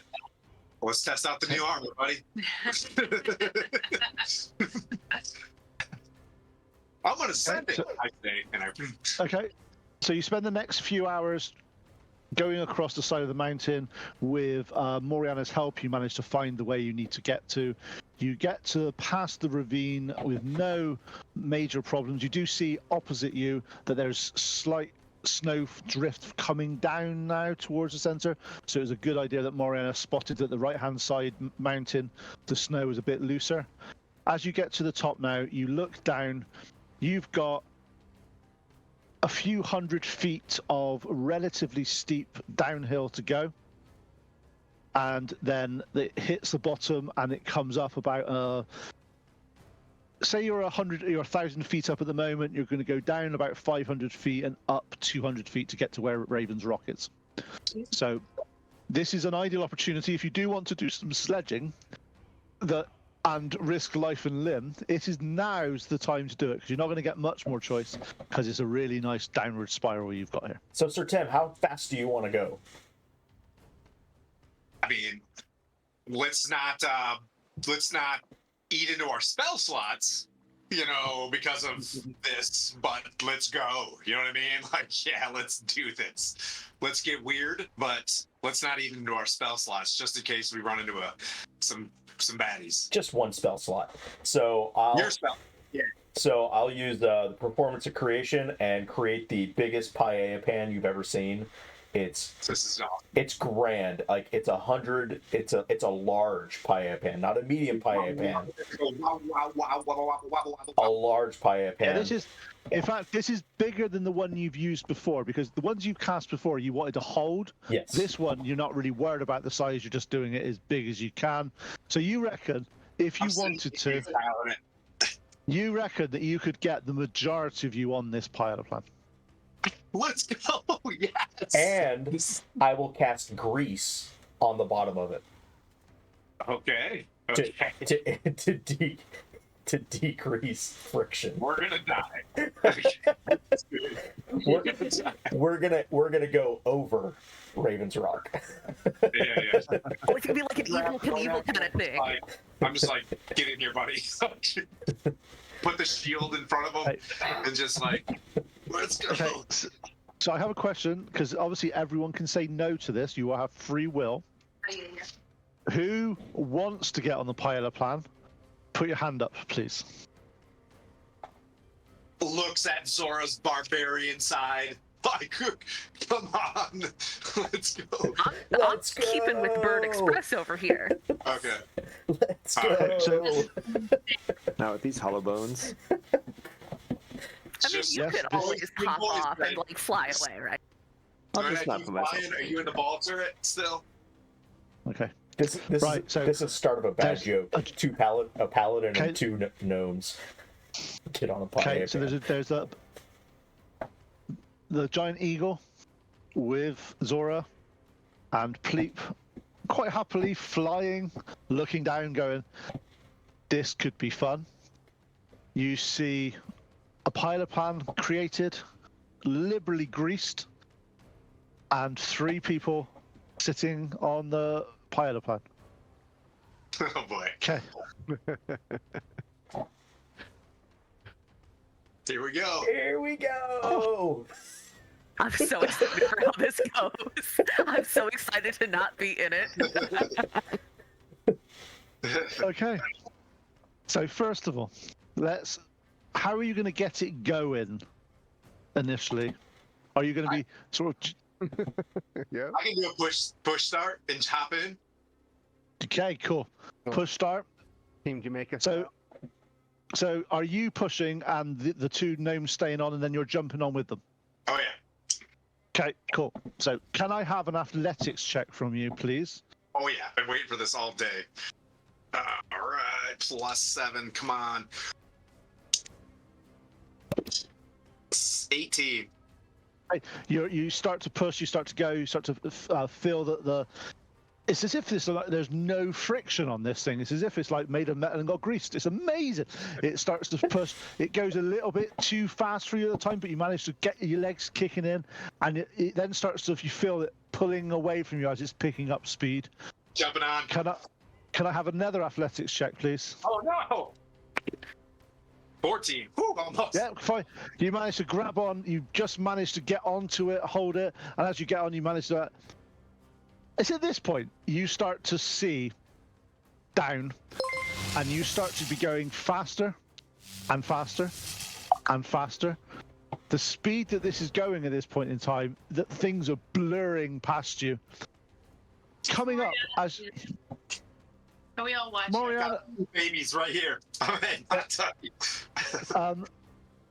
the overview of this, you guys, you look down, you notice that about 2, as you're sort of keeping track with them as they're going, you notice about 100 feet in front of them, there seems to be a copse of trees right in their path.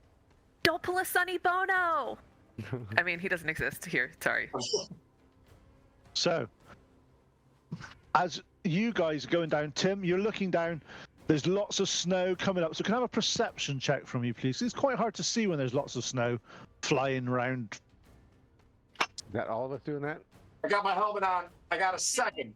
Scream at it. Okay, yeah. Cool. You 2 can have perception checks as well. Yeah, it's plus 19 for me. 14.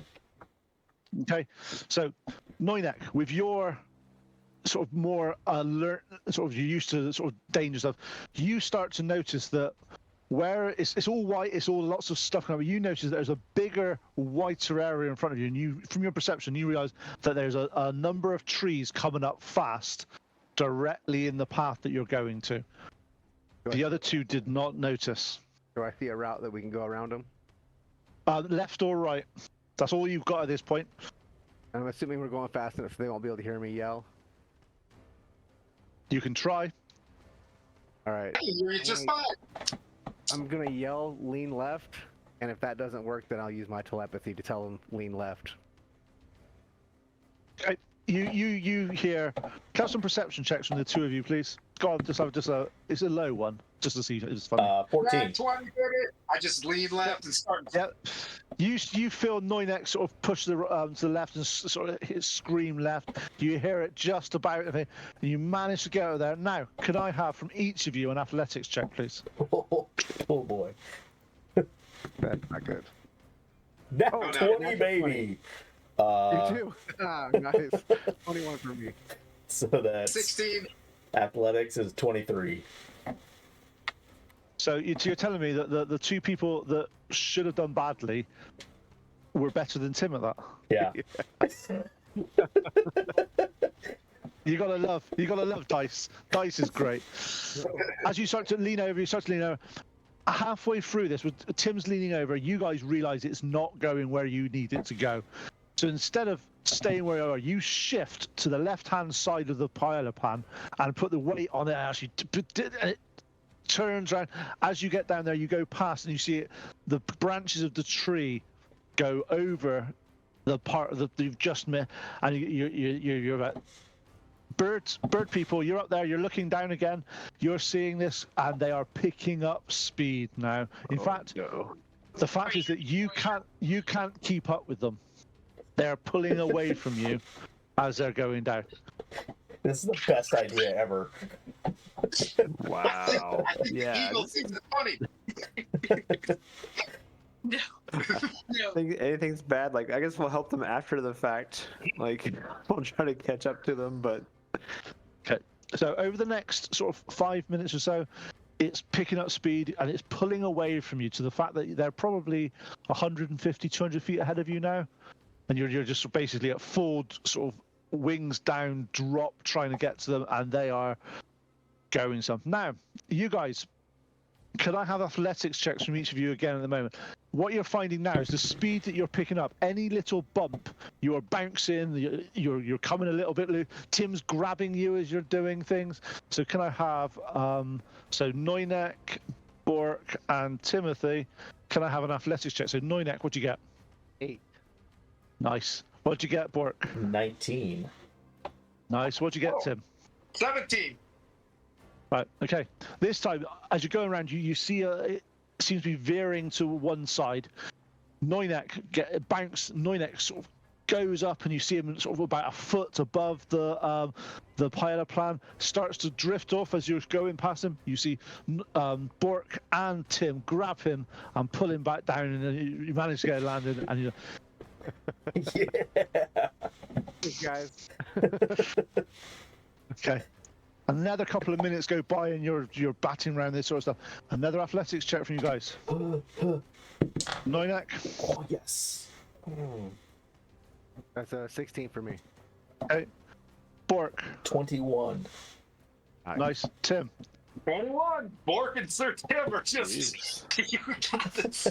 We're just grabbing Noynek and pulling him back in.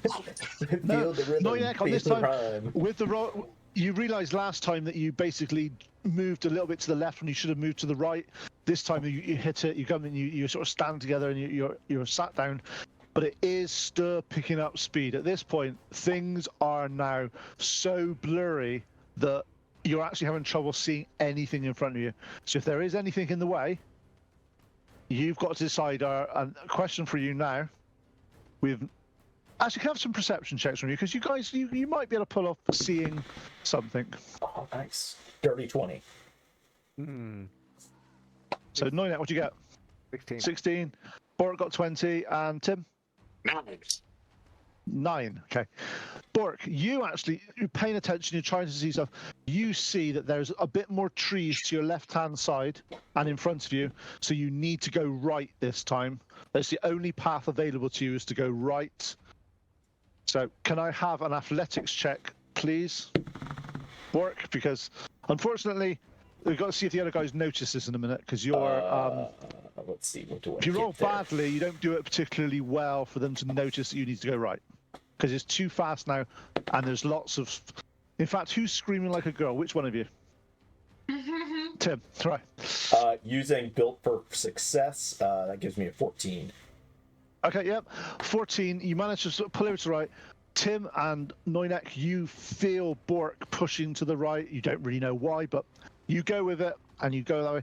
Can I have an athletics check from both of you, please? We'll leave your 14 for now, Noynek. Is, for you, Bork is fine. 16 for me. Tim? 21. Nice. Again, you go around this this time. At this point, you are all feeling a pretty... Actually, can I have a Constitution saving throw from all of you, please? Constitution save? No. Save. Okay, everybody gets a +2. 7. Yeah, +2 from the... Did you get your +2? Yeah, that's 7. What'd you get, Noinek? 15. Nice. What'd you get, Tim? 23. Okay.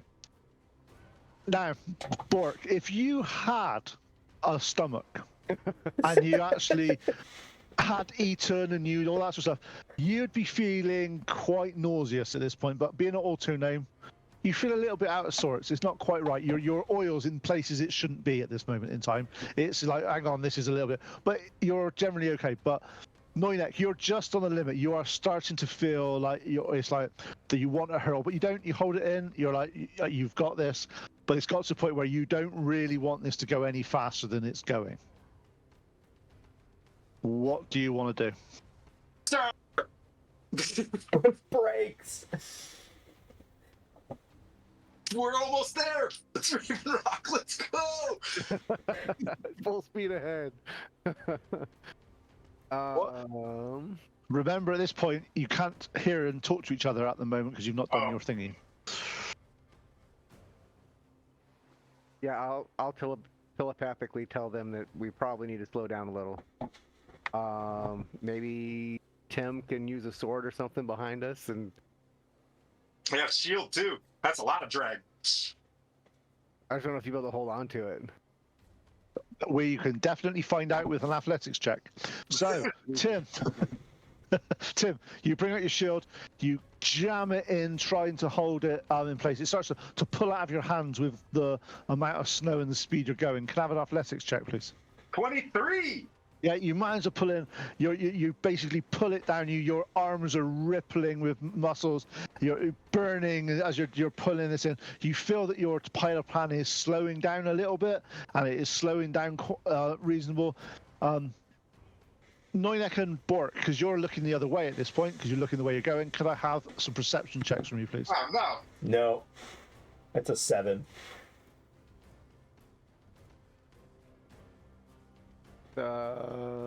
Perception. 24. Nice. Noinek, you're there. You notice that this is slowing you down, and it's veering you a little bit to the left. If you keep on veering that way, you are going to go straight into a copse of trees. So you obviously let Tim know that he needs to move his shield a little bit to the left out of the way to make it go. So you managed to come athletics check for you. Net 20. Nice. You expertly move it there, and you sort of skids it round and starts going. At this point, you notice Bork and Noinek, now you're near the bottom of this ravine, that it's going quite a steep uphill. Sweet. Yes.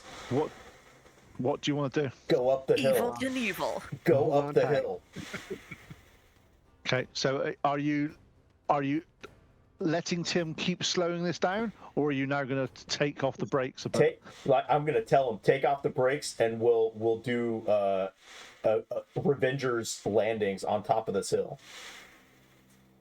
Oh, boy. As we let the paella pan go up, as we flip in, bam, It's land. Helicopter, helicopter! Okay. So you get off there, you turn around, you look in front of you, you see that there's a dip, and it goes up about sort of 50 feet. You're huddled in, you're doing stuff. Can I have one final athletics check from all of you, please? Noinek, what did you get? 3. Wait. Four.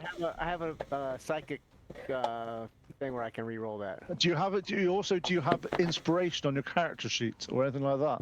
I do. Just saying. Yeah. DM hint. Oriana wants to fly over him to keep an eye on him. They've gone well ahead of you. You're Oh, seeing. No way. Oh, Yeah, that that- only works if I'm proficient with it, and I'm not. We're following the snow. The snow trail that they're leaving behind. That's a 13 now. Nice. Okay. Cool. Bork, what you got?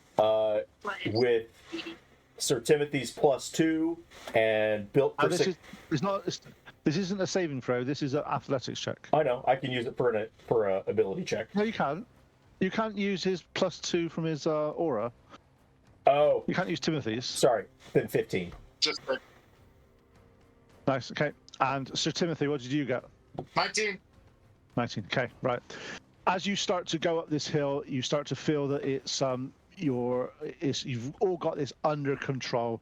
In fact, this is probably the biggest thrill that you've had on this. So it's now kicking in that, look, we've done it. This is fucking amazing. Look at this. This is great.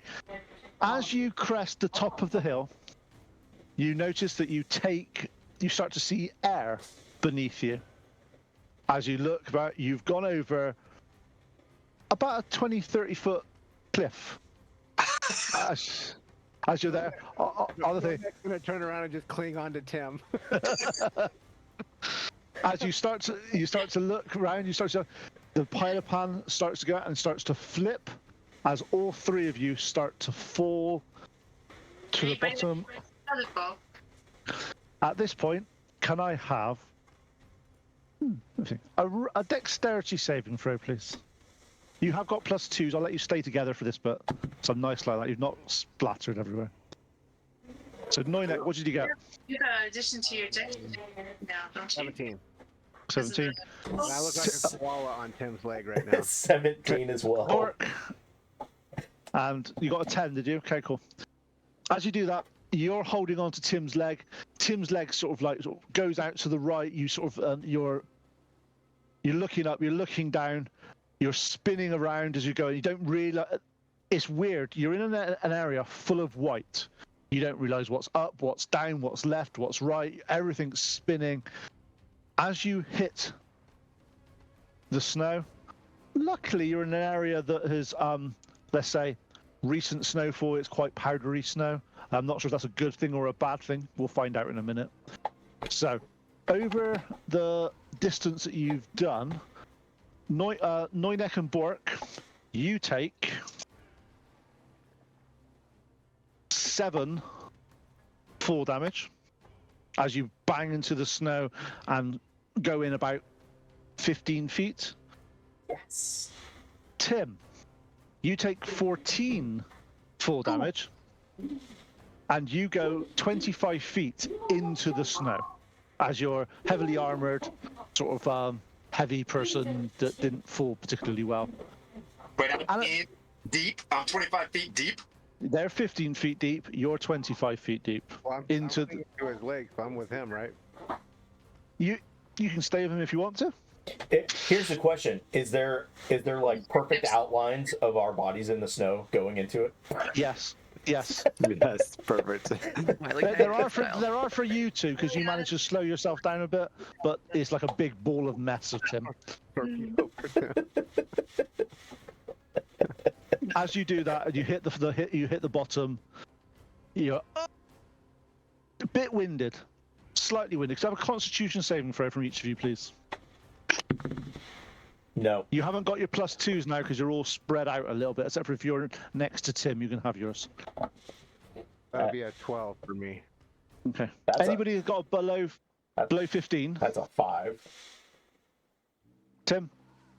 Nat 20, so 22. Okay. Yep. So the ones below 15, you hit the ground and you're like winded. You're disoriented. You're trying to figure out what's happening. Tim's hit this. He's taken the most damage, but he's like, yeah, okay, that was all right. He's checking his arms, checking his legs. As he checks his leg, he sees Noinek attached to it. He's like, that currently, was though, awesome. Now, we'll go back to the rest of the party now. As you're slowly catching up here, you notice you're about a third from the bottom when you see a black disc like the Pylopan going up, going in front of you and flipping over, and 2 black dots fly out from this Pylopan and head over the ravine in front of you. Should have said, "My name's Noinek and the Avengers, and welcome to Jackass," and then they should have done it. As you start to fly down now, you notice that there's 2 holes in the ground. One looks very much like Bork, like this, and it's like perfectly down. The other one looks quite a bit more, obviously where Sir Timothy fell, but you can't see where Noynek would have fallen. He must have fallen with Sir Timothy.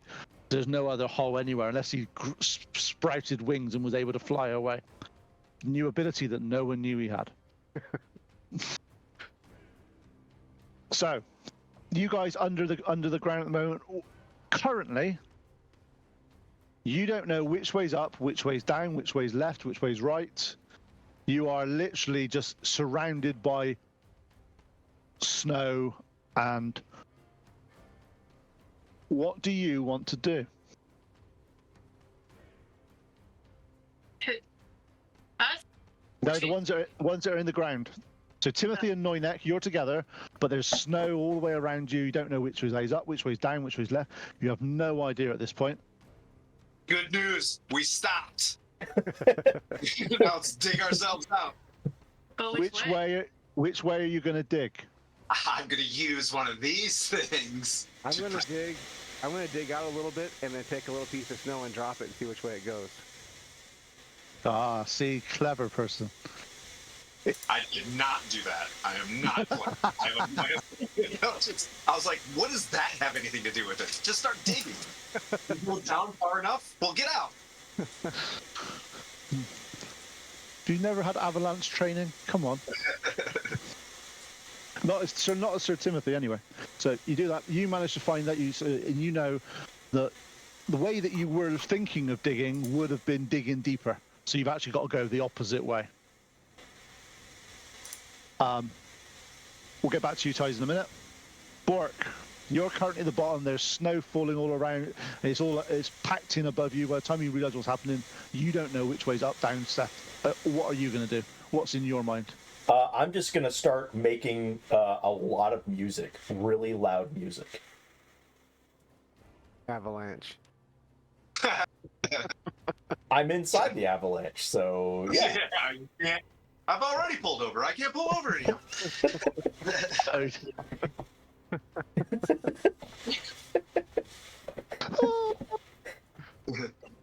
Okay, can I have a performance check from you then, please? Absolutely. And this is going to determine how loud you are making this sound, because you want it to be as loud as possible. Yeah, so that's a 20. In your words. 21. Cause more avalanche?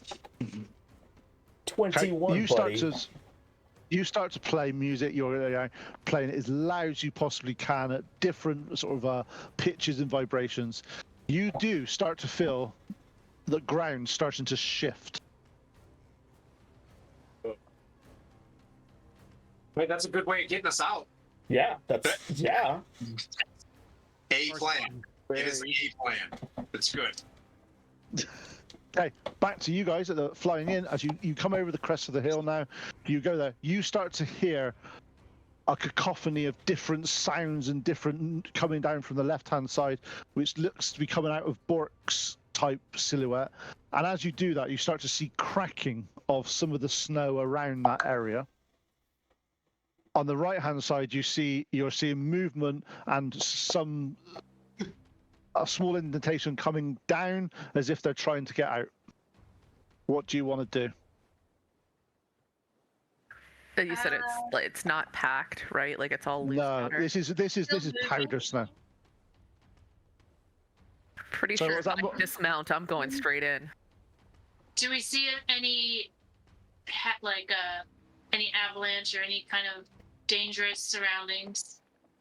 Around you where you are, Canvas, you have a survival check from you, please. And you'll see if you can find anything. Hey. So that would be +6, so 19.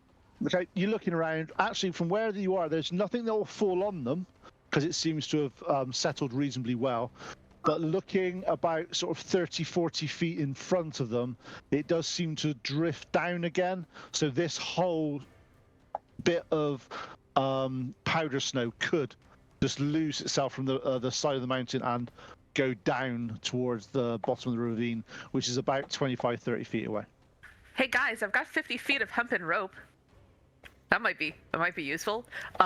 Hey, Moriana, I'm gonna gnome rodeo right here. We can tie a rope together. I have rope too. Yeah, but you have wings right now. But also, I your want to rope, straight up like lasso them from Moriana the bird. Moriana, all your items are consumed within your bird. You can't actually take them out to give to people because that's what the wild shape does. It basically morphs it all in sort of to you. Otherwise, it gets really confusing and hard to deal with. But Zora has her rope. Yes, Zora has your rope. Okay. So- Zora, can you see them? I can see the hole that they went into, right? Like, because we did the whole like Wile E. Coyote splat. Yeah. So I'm gonna like lasso and throw the rope down into the little the first of the holes. So okay, you're heading towards Bork. Then that's fine. So can I have an athletics check from you, please? Yes, sir, you can, because my athletics is like +7 and an advantage. It's only advantage when you're raging. Ah, shit, that's right. Okay. Well, it's still a +7. I have an 8 because I rolled a 1. That's a gift for being overconfident. Just saying. Yeah. I've got a 7. Okay. Yeah. I am disappointed. Well, I You can start- go a little bit lower. We can go lower. I'd like to try to throw again. Yeah, you're up there. You managed to throw it the first time, and you have the Noinek shape. You have the Tim hole shape thing there, and you do the classic thing of, I'm going to aim for both of them, and guess where you aim for, and guess where you get? Right in the middle of it. All right, one more. Dirty 20 this time. I rolled a 30. Nice. This time you do it. You bundle the end of the rope a bit more together. You throw it down, and it seems to perfectly hit near the hole of Bork. It goes down a reasonable distance, then it hits snow, as if the snow's fallen in behind it as it's gone. Bork, can I have a perception check from you, please? Oh, that's good. 17. You hear quite a thunk from about 5-6 feet above to your left-hand side. You're currently on your side. It's your sort of left-hand side is where you heard the thunk from. I'll start digging in that direction. Okay, yep, come on, athletics check, please. Ooh, that's good. 19. Okay, have you stopped your music at this point as well? Yeah. Okay, cool. Yes. Okay, so basically, as you heard the thunk, at that point, when you threw the rope down, Zora, the music stopped. You must have found the on-off switch. It was really good how you did that. That's quite clever. You did that. Music stopped. Bork spends the next bit of time sort of managing to crawl up. As you get there, you see a ball of rope in front of you. Grab the rope. Okay, Zora, you feel like it's like fishing. You get a bite of someone like pulling on your rope, and it's like, oh. I can fly up. You just tell me. Okay. Sort of set my heels and brace, and we sort of pull Bork up. Okay, Bork can have an athletics check, please, to see if you can hold on to this rope. Yeah, that's a 21. Nice. You manage to get up there. You wrap it around yourself. You hold on to dear life. You go up. You start to rise up. As you come out, you're like, well, I didn't expect to be coming out this way. All right. Okay. I thought I was. It's just a little bit disorientating, but then you manage to right yourself up, and you're fine. And to your left-hand side, you spot a hole that obviously must have been Bork and Noinek. We'll go back to Boyk and Nornek at this point. Noinek, you've done your thing. You know that that's the way you need to go. You communicate that to Timothy. Can I have some athletics checks from you guys, please? 18. 6. Okay. Timothy is there moving snow out of the way, making direction. Noinek seems to be pushing it back in, trying to get that. But you make a bit of progress, but it's a bit haphazard, and it's like as if panic may have set in at certain things. You're like, Easy, buddy, easy. We got this. if you weren't claustrophobic before, you may be slightly getting a little bit. So you managed to go, and can I have one more athletics check from you guys? 14. Natural 20 for a 20. Nice. So this time you both help a bit more. Noinex now puts in certain area, moving things around.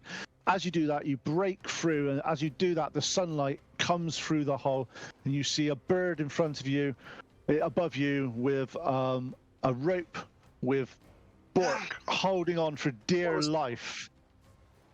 And at that point, we'll take a break for until 9:20. That's the best Real day ever.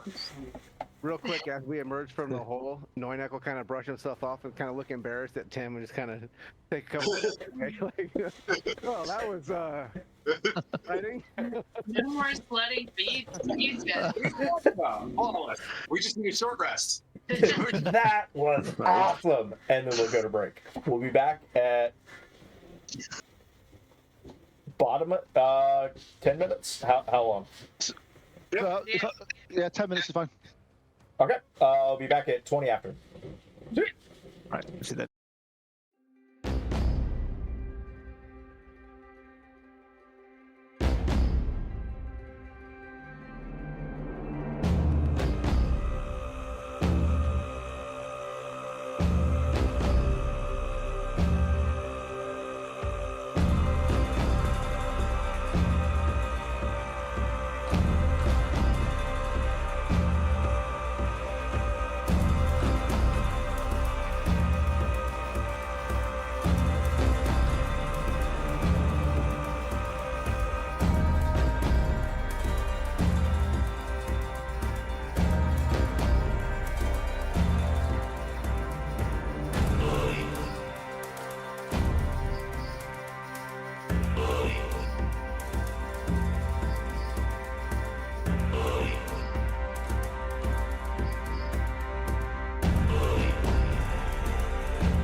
Trying to get the light. I'll say, and welcome back to the joys of learning how to sled in D&D.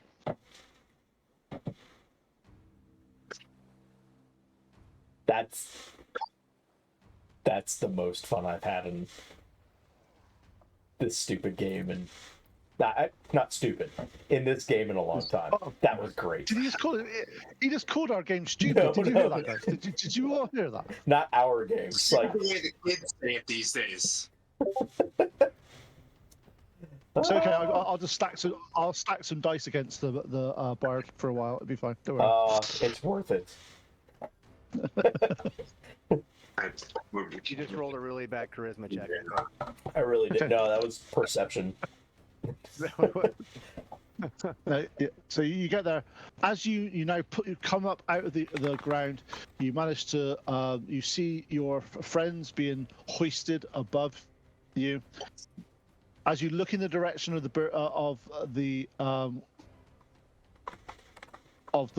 eagle,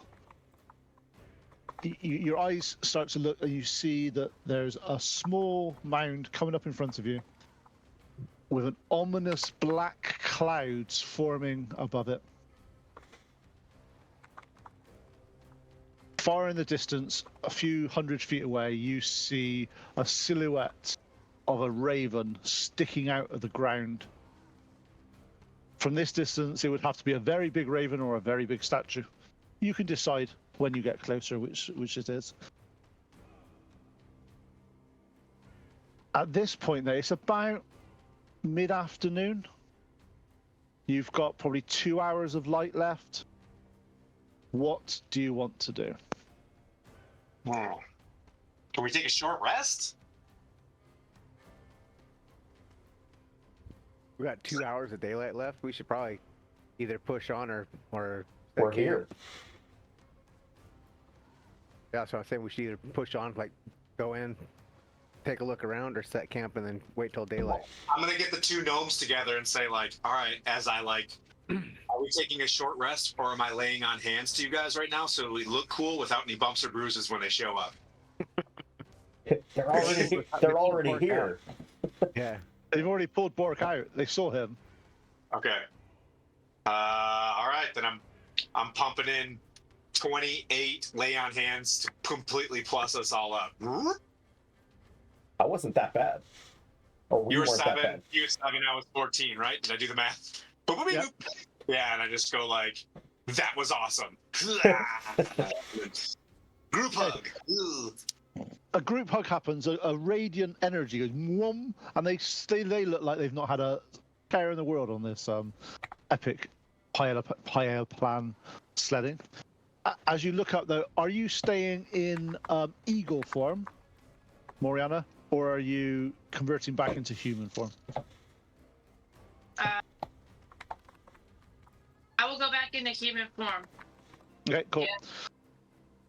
So you are now at the bottom of a mound. You are looking up. As you see, if you see the map, the picture, you're about 50 feet from the big monolith, and it's up a slowly inclined hill as you get there. Alright, I'm gonna shit, so my senses are sharper. Yeah. Okay, cool. I heard shift. I didn't heard shift then. I heard something Hey, else. neither. I was like, wow, that's. I we mean, all do it. I No guess- big I deal. guess- I guess we're talking about it. My territory, it's a wolf thing. It's pre-combat, like before you get in there, you gotta. Druids are a little more open about that kind of thing. I don't know. Yeah. Hey, Princess Nafal, welcome for showing up during that part. I like the fact that everyone heard that. It wasn't just me. That's why. Well, she was eating a piece of candy at the same time. Oh shit! So that doesn't make it very- So Moriana does do that. Oh. But does she do it when she's a bear Yeah. It's all in the pellets. woods? You know? Yeah, in the woods. Quietly. Okay. So as you look up, 2 seconds. Find my little piece of paper. There we go. This is Just your, So, just like High, your map. high above the spine of the world, Raven's Rock stands sentinel against the freezing winds and anemic mists. As you ascend, there's a treacherous path in front of you with wind and icy gusts coming across the path. Approaching the incline, you look up. In front of you, you see a rock in the shape of a giant raven. Several fluttering, can't quite make the size out, but ravens seem to be flying around the top of the rock, and several of them are settling on different menhirs around the sort of area. You feel quite uncomfortable as every time you look up, there's a different raven looking down at you, as if by their head moves to the left, to the right, but they never lose their concentration on watching you. Okay, thank you. So we look up, we see a different raven every time we look up at the thing. Yeah, every time if you're looking around, there's several ravens. Every now and then, there's a different one looking at you. But they seem to be constantly in vigilance of you and seeing what's happening. Huh. I forget. Did the tribe of the elk, or the elk tribe, I can't remember what the name of them were, did they give us something that that we could use on the runes here? They gave you permission to be able to take the runes and artifacts away from these locations. They also told you that these burial mounds had been taken over by the Uthart barbarians, which are the bad, nasty ones. Yes. And they won't be willing. They won't give these places up willingly. It's possible that those are the bad guys watching us. Mm-hmm. Can I sniff anything out? Like, do I have any familiar smells? Give me a perception check. Could we do a wisdom check? That is perception. No. Where's my green?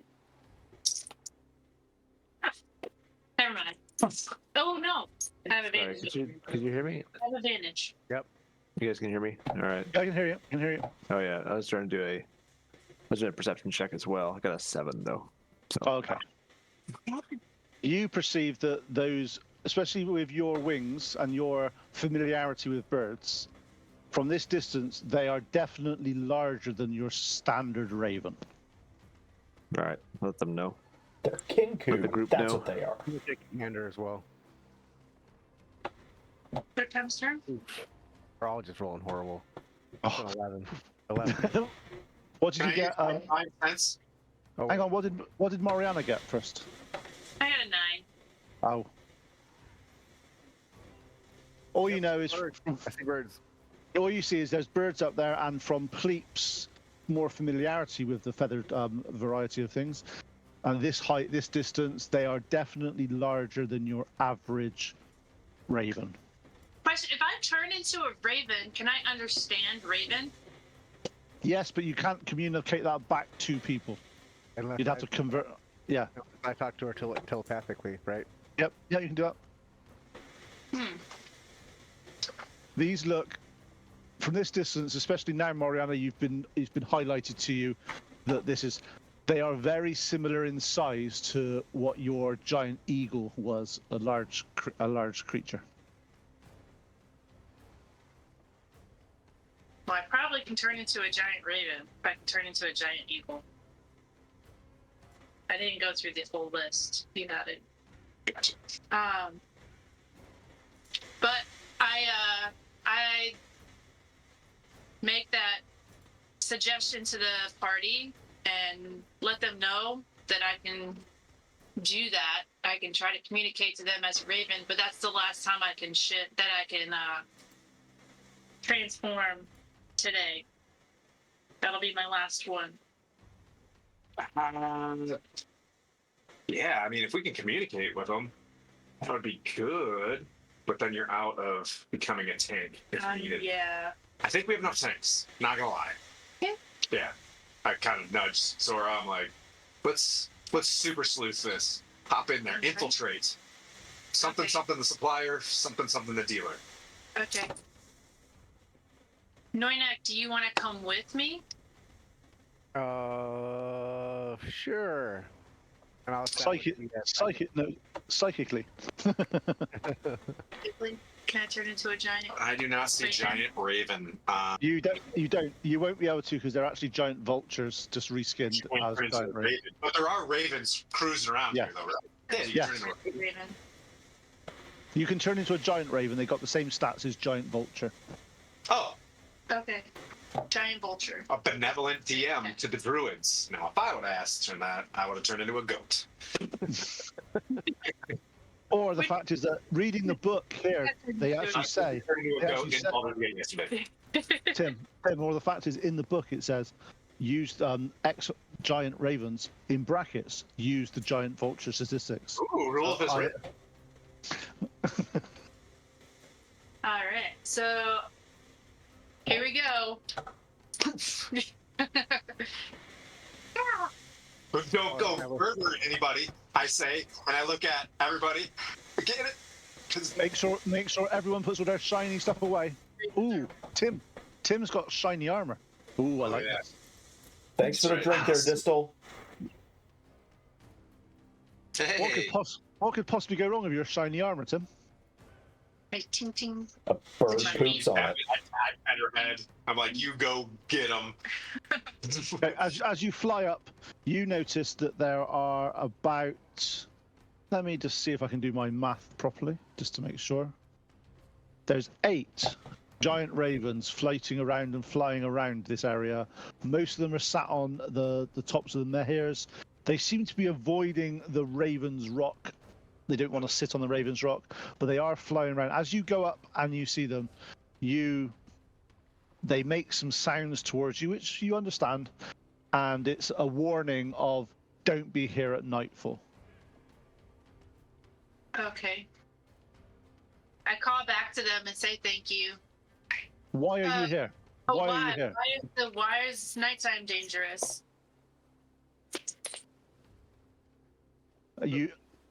Ravens, I've got to say, ravens are reasonably intelligent for what they are. So you're hearing quite a lot of it, but they basically say, men become beasts and prowl the lands.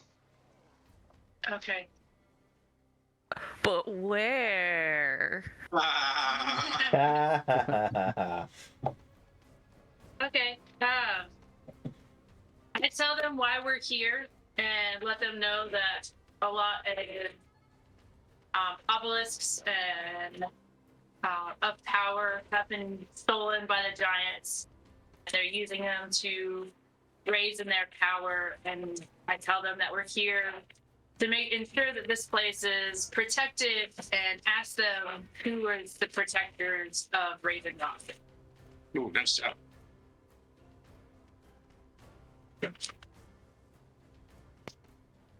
Before we left, when I established my telepathic connection with Moriana, I also attached with Tim and probably Bort. Just so I can communicate back and forth. You hear the shaman, Pureheart, of the Raven clan protects us and has joined with us to ensure the prosperity and power of the Raven are always here at Raven's Rock. You will not be allowed to take any items from here. That's what provides the sanctity and the power of this area. Well, that's going to be a problem. Well, I would say taking them as a last resort. The most important thing is to make sure that it's adequately protected against the giants. Well, they've been here for hundreds of years. No one has dared take them yet. So They are safe. Just leave them. Leave them be. Leave them to the ravens for us to protect. No one has. Have you ever defeated a giant? Because I'm sure that they haven't came for it for now because they just figured out that's what could help them come to power. And Tiamat Multiple You hear multiple people have tried to take Raven's Rock, including those grey wolves. But the grey wolves are just no longer are unwelcome at the pinnacle of this mound. They have their own lesser shrine further on down. If we can protect it from them, we can protect this from anyone. Giants are a little bit bigger than us. That's, what about the Goliaths?